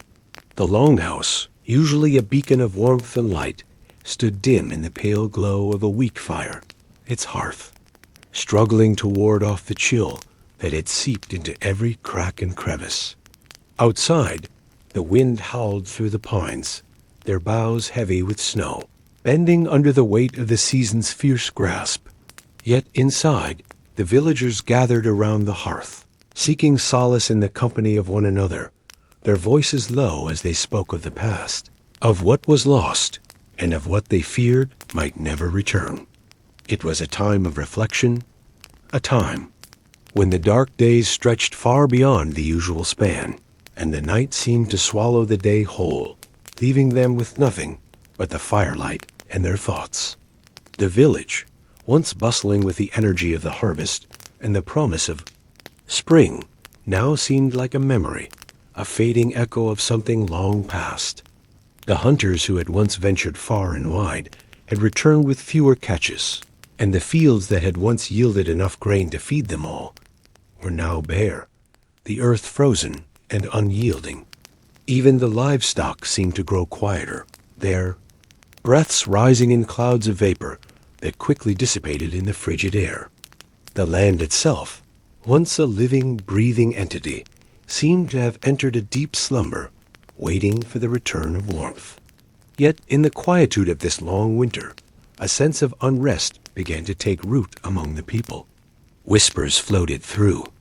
The longhouse of hard times to come, of struggles that would require more than just the fortitude of the village, but a return to the strength that once kept them alive through the darkest of winters. They spoke of the old ways, the forgotten customs that had been abandoned in favor of easier, more comfortable lives. And as these whispers turned into discussions, and the discussions into heated debates, a decision was made. They would return to the ways of their ancestors, to the rituals and practices that had been left behind. It would not be an easy journey, for the old ways were harsh, and the sacrifices they demanded were not small. Yet it seemed it was the only way to survive the hardships they now faced. As the elders spoke of the need for strength, of the power that lay in the earth beneath their feet and the ancient wisdom of the forest, there was a palpable shift in the room. Each villager felt the weight of the decision settle upon their shoulders. Some were filled with fear, others with a quiet sense of determination. They knew the risks many had perished before from the same customs they now sought to revive. But survival, it seemed, was a greater fear. They would turn to the spirits of the forest, to the old gods who had once watched over them, and beg for their favor in exchange for their offerings. And so the preparations began. The villagers worked through the night, collecting herbs, stones, and offerings to present to the gods. The air grew thick with incense, and the longhouse filled with the hum of voices as prayers were said and songs were sung, not of joy, but of supplication. It was a ritual they had not practiced for generations, and yet, as the first rays of light began to filter through the cracks of the longhouse, they felt as though they were part of something ancient, something that had been waiting for them to remember. Outside, the snow continued to fall, and the wind howled with renewed vigor, but the villagers remained steadfast. They had made their choice, and they would follow through, no matter the cost. The night stretched on, and the fire burned low, casting flickering shadows on the walls as the villagers sat in solemn silence, each one lost in their own thoughts. What would become of them in the days to come? Would they find the strength they sought, or would they be consumed by the very darkness they sought to conquer? Only time would tell, but as they looked to the fire, to the glowing embers that seemed to hold the promise of rebirth, they knew one thing for certain. They were no longer afraid to face the unknown, for they had called upon the past, and in doing so, they had reclaimed a piece of their heritage that would see them through whatever lay ahead. They had made their stand, and now it was time to wait, to endure, and to see if the gods would answer their call.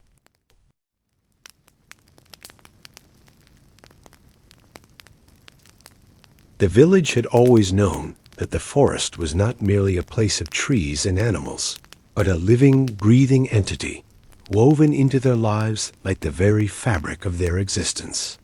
For years, the villagers had coexisted in peace with the forest, respecting its boundaries and learning from the cycles it dictated. But something had shifted over the past few months, something invisible but palpable, like a shadow creeping over the land. The once bustling woods, where birds flitted through the branches and animals moved through the undergrowth, had grown silent. The earth had felt cold beneath their feet, and the air had grown heavy with an unspoken tension. The forest, it seemed, had withdrawn, its secrets and energies veiled, as if it were waiting for something. It wasn't just the villagers who felt the absence. The animals, too, had become elusive, retreating into the deepest parts of the woods. Even the wind once, a playful companion, now moved cautiously through the trees, as though afraid to disturb the stillness. It was as if the heartbeat of the forest had slowed, or perhaps ceased altogether. The villagers, sensing the change, had grown restless.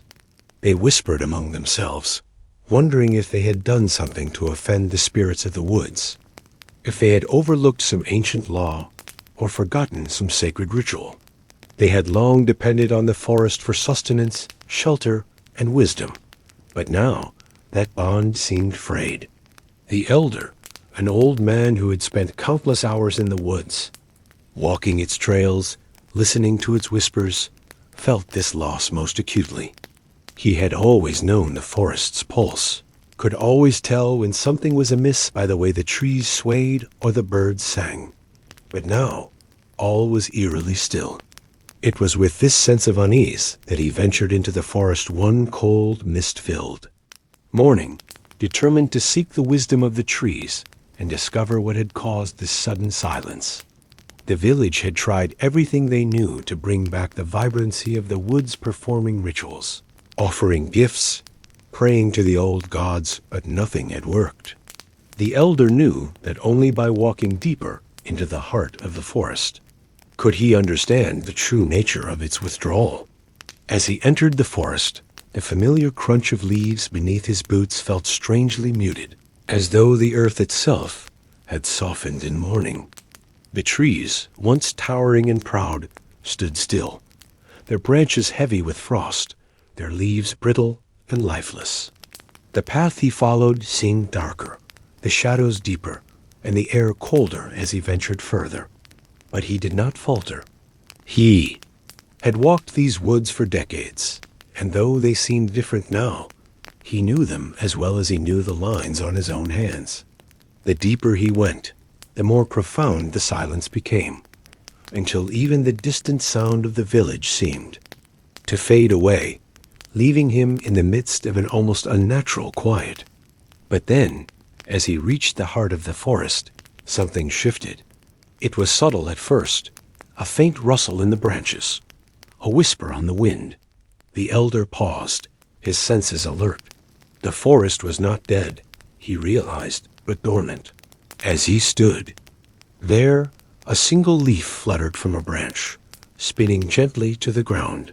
It was then that he understood something had been waiting. The silence had not been a sign of death, but a sign of preparation. Something was about to change. As the sun began to set, casting long shadows across the forest floor, the elder sat down in the clearing, his back pressed against an ancient oak. He closed his eyes and allowed the rhythm of the forest to envelop him. He reached out with his senses, feeling the pulse of the earth beneath him, listening to the faint heartbeat of the forest. And in that moment, he heard it, the softest hum, like a song carried on the wind. It was the forest's voice, speaking to him after a long silence. It spoke of renewal, of the earth cycles, of life and death and rebirth. The forest had not abandoned them. It had simply been waiting for the right time to awaken, to restore balance to the land. The elder knew that this was not just a return of the forest's energy, but a call to the villagers. They had been living in the shadow of their own fear, forgetting the ancient ways, forgetting their place within the ecosystem of the world. The forest had withdrawn to remind them of their duty, to care for the land, to honor the spirits of the trees, and to walk in harmony with nature. As the night deepened and the stars began to twinkle above, the elder rose to his feet, a sense of peace washing over him.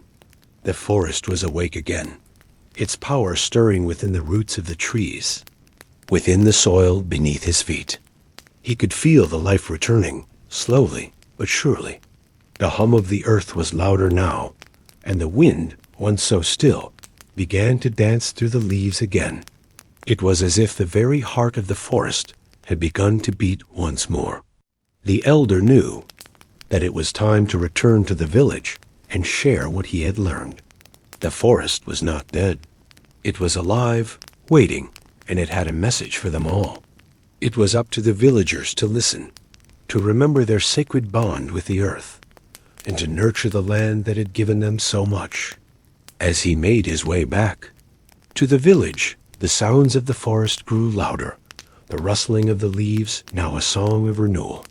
The village, which had felt so quiet and distant from the woods for so long, now seemed connected once more to the land that sustained it. The elder knew that the path ahead would not be easy, that it would require humility. effort, and a deep respect for the forces of nature. But he also knew that the forest had forgiven them. It had given them another chance, and this time they would heed its call. By the time he reached the village, the sky was dark, but the first light of dawn was already breaking over the horizon, a promise of new beginnings. The elder entered the village and gathered the people around, ready to share the wisdom he had received from the heart of the forest. And with that, the village's long silence began to lift, like the first rays of the sun cutting through the fog. The forest had returned, and with it, the promise of renewal. The villagers would walk once more in harmony with the land, guided by the wisdom of the forest and the ancient rhythm that bound them to it.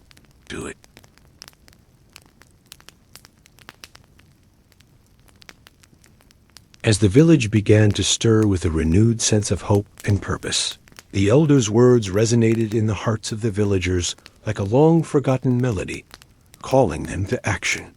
They had once taken the land and the forest for granted, viewing them merely as resources to be used. But now, under the elder's guidance, they realized that the true strength of their community lay in the balance they maintained with the natural world around them. The days following the elder's return were filled with activity, as the villagers worked together to restore the harmony that had been disrupted for so long. The fields that had lain fallow were plowed and seeded once again, the orchards pruned, and the herb gardens tended with newfound care. But as the work progressed, there was something in the air, a subtle unease that crept into the edges of their thoughts.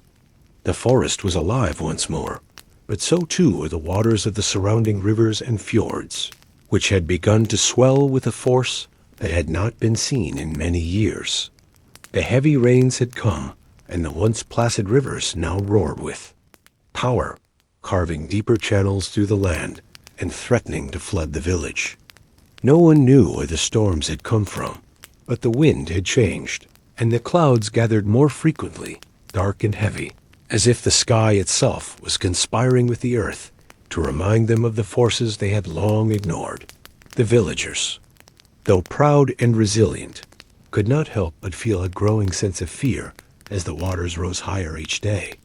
The familiar sounds of the river, which had once been a gentle background hum, had turned into a constant roar, echoing through the village like a distant threat. The elder had spoken of balance, but balance was not something they could force. It was something they had to live, something that required constant attention. And now, as the floodwaters crept closer to the village, the villagers realized that they had become complacent. They had forgotten that the land, the river, and the forest were not just their allies, but also their teachers. And the earth, in its infinite wisdom, was reminding them that they were not in control. They were merely part of a much larger system. As the river reached its highest point, the villagers gathered at the edge of the water, watching with awe and trepidation as the once calm current twisted and churned. The land, which had seemed so solid beneath their feet, was now a shifting mass of mud and water, and the trees along the bank, which had stood for centuries, now seemed fragile, their roots struggling to hold on against the rushing tide. The elder stood with them, his face solemn, his eyes reflecting the turbulent sky. "This is the awakening of the land," he said, his voice carrying over the roar of the water. "The balance has been disrupted, and now it must be restored. The river is not our enemy, but our teacher. It is reminding us that we cannot control nature, only learn from it." The villagers listened in silence, their hearts heavy with the weight of the elder's words. They had long believed that they could tame the land, bend it to their will. But now, as the water swelled before them, they understood that nature could not be tamed. It was a force too great to be controlled, too powerful to be ignored.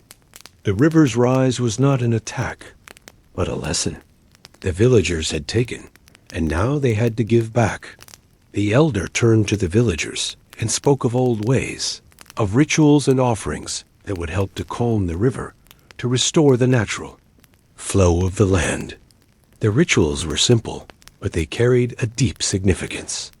The villagers would walk into the river, offering their prayers and thanks to the water, acknowledging their dependence on it and asking for its mercy. It was a humbling act, but it was necessary. The villagers, guided by the elder, formed a procession, walking slowly into the rising tide, their feet sinking into the soft earth beneath the water. With each step, they felt the weight of their ancestors on their shoulders, as if the land itself was watching, waiting for them to remember the old ways. When they reached the center of the river, the elder began to chant in the ancient tongue, his voice rising and falling with the current, his words carried away by the rushing water. The villagers joined in, their voices merging with the elders in a chorus of respect and plea. The sky above seemed to listen, and as the last word of the chant left their lips, the water began to recede.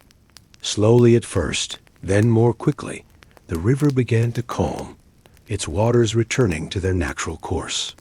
The villagers stood in silence, their hearts full of gratitude, as the land beneath them shifted and settled. The floods had not been a punishment, but a reminder that balance is not something that can be taken for granted, and that harmony with nature is not a one-time effort, but a lifelong commitment.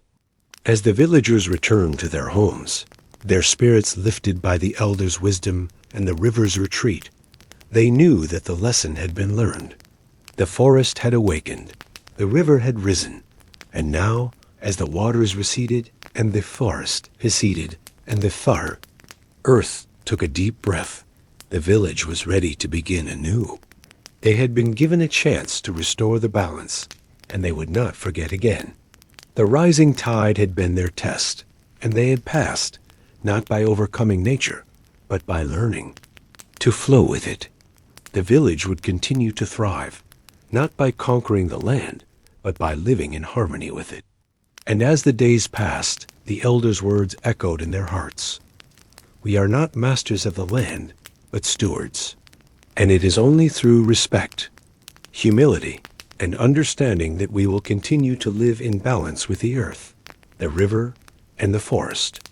The river, though calmed, continued to flow as it always had, and the village, forever changed by the rising tide, moved forward with a renewed sense of purpose, a purpose grounded in the wisdom of the land and the river that had given them life.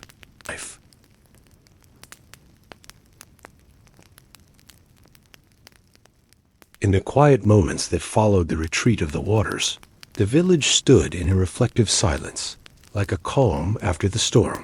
Yet beneath this peace lay a sense of tension, as if the land itself was holding its breath. The storm had passed, but its effects lingered in the air, like an unspoken promise of more to come. The river, once again under control, now flowed serenely through the village, its water clear and calm, but the scars of the flood were etched into the earth-damaged fields, broken fences, and a landscape that had been reshaped in ways the villagers were still coming to understand. The elders had always spoken of the river's power, of its ability to both give and take, but no one had imagined the full force of its fury.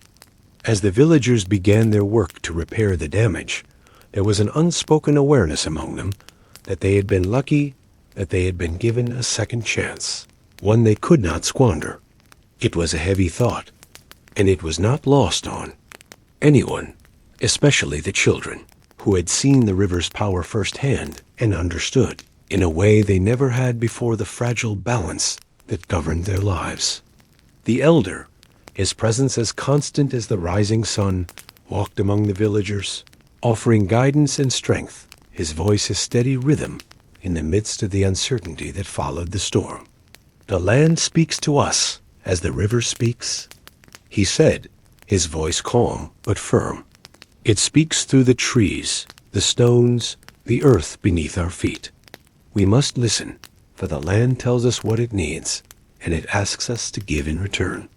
The villagers nodded, their faces a mixture of exhaustion and resolve, as they worked tirelessly to rebuild what had been lost. It was slow work, but there was no hurry. The land would heal in its own time, and they would be patient as the river that had carved its path through the land long before they had ever set foot here. But while the work of rebuilding continued, there was a growing realization that the river's retreat had not been the end of the village's trials. It had only marked the beginning. In the days that followed, the winds began to change, and whispers of something more ominous filled the air. The skies darkened once again, and the clouds gathered with a heaviness that seemed to promise more rain, more storms, more chaos. The villagers, their spirits lifted by the elder's words, could not ignore the unease that crept into their hearts. The storm that had passed had shown them the power of nature, and now, as the winds shifted and the skies threatened, they felt the weight of what might lie ahead. It was not just the storm that worried them. It was what the storm had revealed. The village was vulnerable, more vulnerable than they had ever realized. They had always known that the land could be harsh, that the seasons could be unforgiving, but they had taken it for granted. Now, the land had reminded them of its strength, and they were left to wonder what would come next. The elder, sensing the anxiety among the villagers, gathered them once again, his eyes reflecting the same stormy skies that had begun to gather above the village. "This is not the end," he said, his voice soft but filled with a quiet intensity. "The river has risen, but it will not be the last time. The earth is speaking, and we must listen." The villagers stood in silence, the weight of his words settling over them like the mist that clung to the trees in the early morning. The elder continued, his gaze sweeping over the gathered crowd. "We have learned from the river, but there is more we must learn. There are times when we must yield, when we must give to the land. But there are also times when we must stand firm, when we must protect what we have built. The land will test us again, and when it does, we must be ready."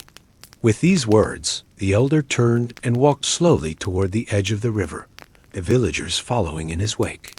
They watched as he stood at the water's edge, his eyes fixed on the horizon, where the sky met the earth in a blur of storm clouds and uncertainty. He seemed at peace, as if he knew something they did not, as if he had already faced the trials ahead and come to terms with them. The wind began to pick up, and the first raindrops fell from the sky. But the elder stood firm, his posture steady, his gaze unyielding. "This is the way of the world," he said, his voice carrying in the wind. "The land does not yield easily, and neither should we. But we must be as flexible as the river, as resilient as the trees.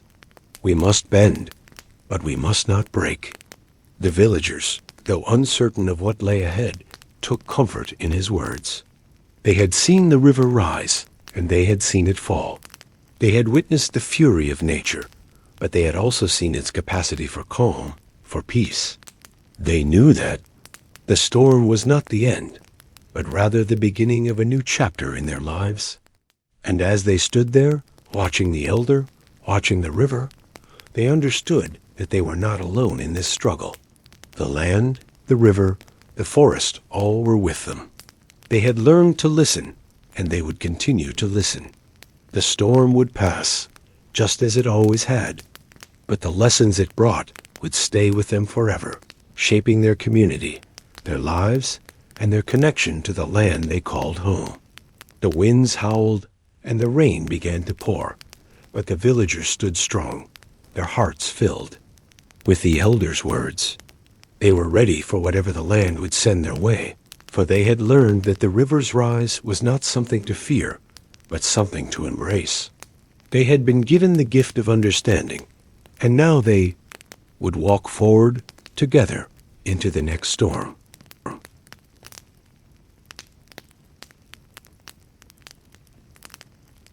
As the days slowly stretched into weeks, the village, now firmly entrenched in the cycles of rebuilding and renewal, found itself at a crossroads between the past and the future. The river had calmed, But its recent fury had stirred something deep within the hearts of the villagers, an unsettling realization that nature's power could not be tamed, that no matter how strong their homes or how sturdy their walls, the land could always rise up in ways they could not predict. It was a thought that loomed over them, a shadow that clung to the edges of their daily lives. The work to repair the damaged fields and structures had resumed with a quiet urgency, as the village understood that the storm had given them no time to waste. But even amidst this collective effort, an undercurrent of anxiety pulsed through the air. For while they rebuilt, they also remembered the rage of the river, the surge of the storm, and the helplessness they had felt in the face of nature's wrath. And in this quiet, uneasy atmosphere, something else began to stir, a restlessness, a sense of yearning that whispered among the villagers like the winds that swirled through the trees. It was the call of the wild, the ancient call that had always lived beneath the surface of their lives, deep within their hearts. The call that urged them to look beyond their homes, beyond the village, into the vast expanse of wilderness that surrounded them. The call that reminded them of the land's untamed spirit, its infinite mystery, and the adventure that lay just beyond the familiar fields. It was a call that none could ignore, not even the most steadfast. The elder, who had seen more seasons than most could count, felt it most acutely.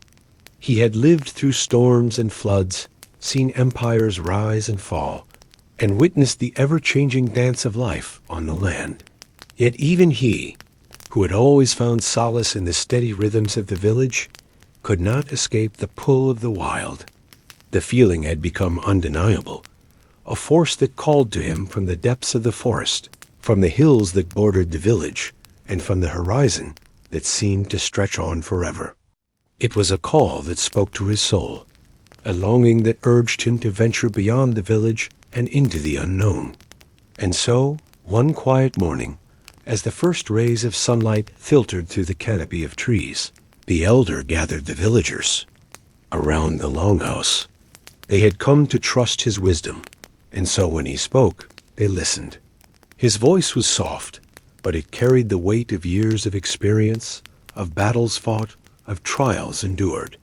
"The storm has passed," he began, his eyes scanning the faces of the villagers, "but the land is still speaking. It calls to us, to all of us. There is a time for staying, and there is a time for going. It is time for us to remember the wild." The villagers exchanged uncertain glances.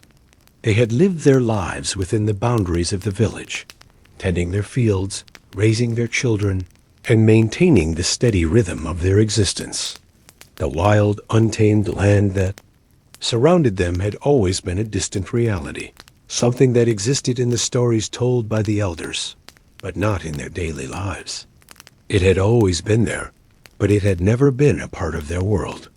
And yet, the elders' words resonated deep within them, awakening a hunger, a curiosity about the land beyond. They had seen the power of nature, and now they were beginning to feel the pull of its mystery, its allure. The elder continued, his voice steady and commanding. "It is time for us to venture into the wild, to seek the answers that only nature can provide. There are secrets hidden in the forest, in the mountains, in the very earth beneath our feet. We must listen, and we must learn. We have survived the storm, but we must not forget that it was the land that tested us. We must return to it, not with fear, but with respect, for it is through the land that we will find our true strength."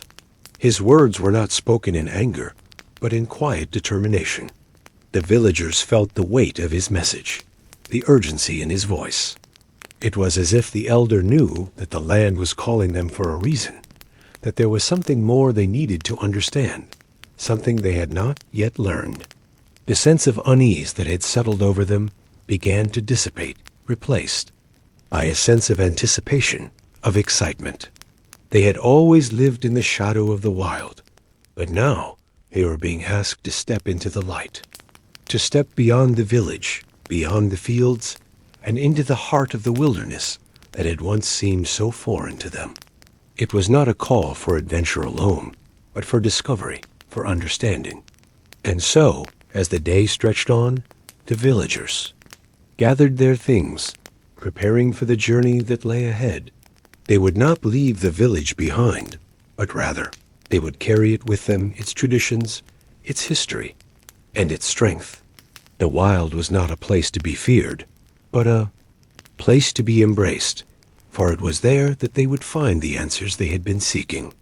The journey would not be easy, but they were ready.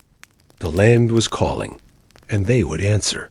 As the elder led them toward the edge of the village, the wind whispered through the trees, as if urging them onward. The sky was clear, and the air was thick with the scent of pine and earth. There was no turning back. The call of the wild was too strong, and the villagers knew that their lives, their future, depended on what they would find in the untamed wilderness that awaited them. Together, they stepped into the unknown, ready to face whatever lay ahead.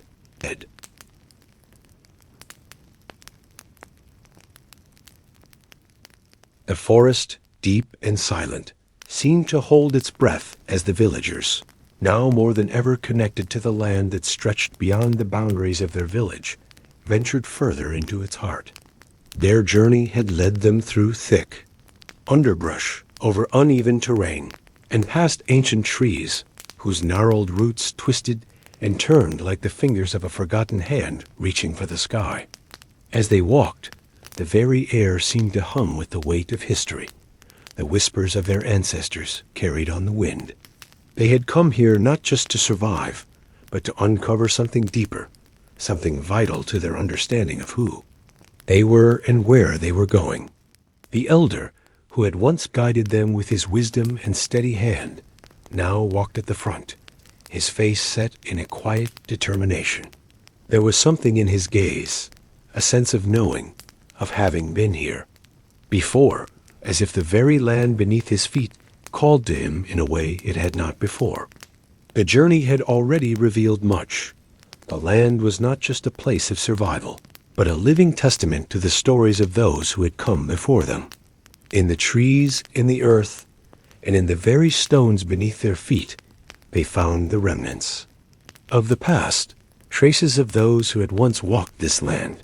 As they moved deeper into the forest, the trees began to part, revealing a clearing bathed in the soft light of the setting sun.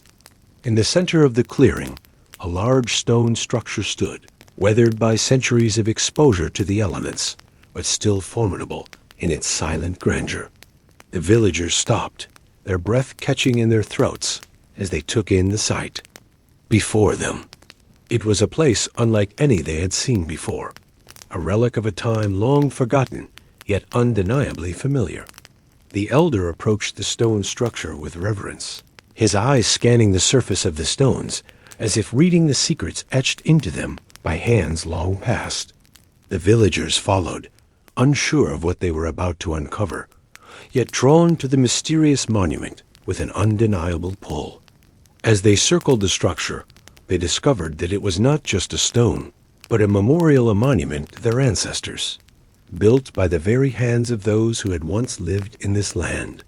The carvings on the stones were intricate, depicting scenes of life, of struggle, of joy, and of triumph. It was a history written not in books, but in stone, etched into the fabric of the land itself. The elder reached out a hand, his fingers brushing over the carvings as if he could feel the pulse of life that once existed in this place. "This," he whispered, his voice filled with awe, "is the heart of our past. This is where we come from." The villagers gathered around him, their faces filled with wonder and reverence as they took in the significance of what they had discovered. For so long, they had lived within the confines of their village, knowing only the stories passed down through generations. But now, here before them, was the proof of those stories. The land had not just shaped them, it had shaped their ancestors, their very existence woven into the fabric of the earth itself. As the sun dipped below the horizon, casting long shadows over the clearing, The elder spoke again, his voice low and steady. "We are not the first to walk this land," he said. "We are the continuation of a story that began long before us. They wild calls to us because it is in our blood, in our bones. We are its children, just as those who came before us were." His words hung in the air, heavy with meaning. The villagers looked at one another, their hearts stirred by the truth of what the elder had revealed.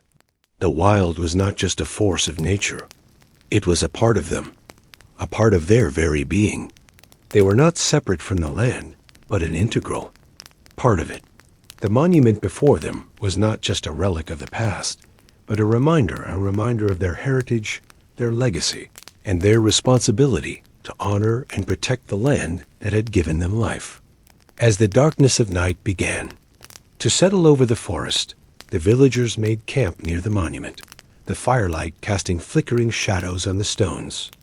They sat in silence, each lost in their own thoughts, the weight of the discovery sinking in. The wild had not called them to conquer or to tame, but to remember, to return to the roots of who they were. The night stretched on, the sounds of the forest surrounding them as they sat in quiet reflection.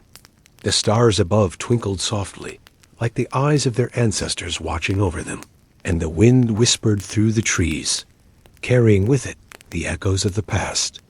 As they sat together, the villagers realized that their journey had only just begun. They had come to the wild seeking answers, but what they had found was something more profound. They had found their connection to the land, to the past, and to each other. And in that connection, they had found their purpose. The wild had not taken anything from them. It had given them everything. And as they prepared to leave the clearing the next day, the elder spoke one final time, his voice filled with quiet conviction. "The journey does not end here," he said. "This is just the beginning. We will carry the lessons of the past with us, and we will build a future that honors the land, the wild, and the ancestors who came before us." And with those words, the villagers stood together, their hearts united in purpose, ready to face whatever lay ahead, knowing that they were not alone. The wild was with them, as it had always been. And as they walked back toward the village, the echo of the past rang in their hearts, a reminder that they were part of something far greater than themselves.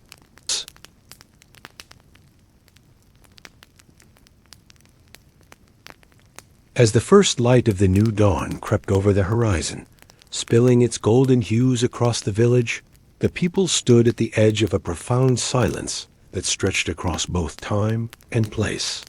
The sounds of the morning, which once felt like a gentle greeting to another day of toil, now felt like the beginning of something far greater, a turning point, the moment when everything they had known and everything they had discovered in their journey through the wild came together in a singular, meaningful convergence. The elder stood before the gathered villagers, his gaze steady, his heart a quiet storm of both resolve and anticipation. Behind him, the great stone monument they had uncovered stood as a silent testament to their ancestors, whose lives had been etched into the very fabric of the land. It had not been just a marker of history. It was a reminder of the circle of life, a circle that the villagers were now fully integrated into, their roles within it clearer than ever before. The past was no longer something distant, a collection of stories and legends passed down by word of mouth. It was real, tangible, and living, bound into every tree, stone, and breath of wind around them. And with this realization came a quiet but profound sense of purpose. The wild had no longer been something to fear or avoid. It was not an enemy but a companion, an ally, and it was theirs to protect, cherish, and live alongside, just as their ancestors had.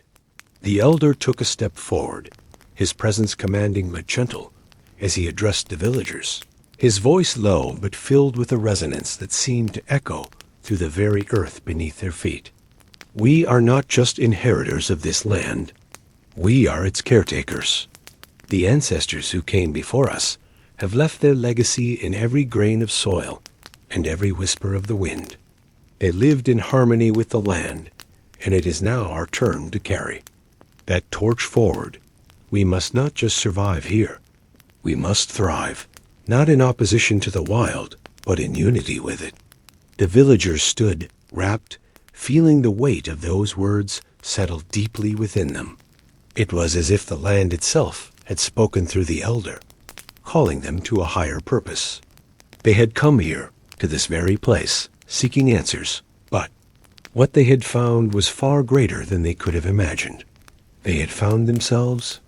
They had found their place in the vast tapestry of time, woven into the history of this land just as tightly as the roots of the ancient trees that towered above them. The elders' words echoed through their hearts, stirring something deep within them. They had lived their lives in quiet reverence of the land, but now they understood the deeper meaning of that reverence. It was not a passive love, but an active duty, a commitment to uphold the balance between human life and the natural world that sustained them. They were stewards of the earth, protectors of its secrets, its beauty, and its strength. As the elder spoke, his voice growing softer, yet more intense with each word, the villagers began to understand that their journey was not just about survival, it was about legacy, and it was about honoring the past by creating a future that would carry the wisdom of their ancestors into the next generation. The wild calls to us, he continued, not to dominate it, but to live in harmony with it. The wild is not separate from us. We are part of it, and we must tread carefully, for the future we create will shape the land for those who come after. U.S., this is our responsibility, and this is our gift. The villagers felt a deep stirring in their hearts. This was no longer just about their village or their small lives. It was about something much greater, a cause that transcended time, a purpose that stretched into the future and echoed into the past. They were part of a much larger story, a story that was still being written with every step they took, every decision they made, and every connection they forged with the land. The wild had not simply been something to fear or conquer. It had been waiting for them to recognize their place within it. And now they knew. They understood that their lives were intertwined with it. Their survival depended on it, and their legacy would be defined by how they lived in balance with it. As the elder finished his speech, there was a moment of quiet reflection, a sacred pause in time where each villager seemed to feel the weight of this new understanding. The wind whispered through the trees, carrying with it a message, not of warning, but of promise. The villagers stood, united in a newfound purpose, ready to begin the next chapter of their journey, not just as individuals, but as a community, a people bound together by the land, its history, and the shared responsibility of preserving it for the generations to come. They were no longer merely survivors of the wild. They were its stewards, its protectors, its children, and its future. With one final glance at the monument, at the legacy of those who had walked this land before them, the villagers turned and walked together into the heart of the forest. The path ahead was uncertain, the wild still as unpredictable and untamed as ever, but they walked with confidence, with unity, and with the quiet understanding that they were not just living in the world, they were living with it, their fates, intertwined with its rhythms, its cycles, and its mysteries. And as the sun rose higher, spilling its light across the earth, they knew that this was only the beginning. The story of their lives, of their community, of their connection to the land, was just beginning to unfold. And they would walk forward into that future with eyes wide open, hearts full, and spirits aligned with the wild, as one with the land that had nurtured them, protected them, and now, in turn, called them to protect it. The legacy of the wild, the legacy of the earth, was theirs to uphold, and they would do so with strength, reverence, and love, knowing that as long as they stood together, they were part of something far greater than themselves. And so, with quiet resolve, they took their first steps into the future, carrying the weight of history with them, and the promise of a new beginning that would echo through the ages.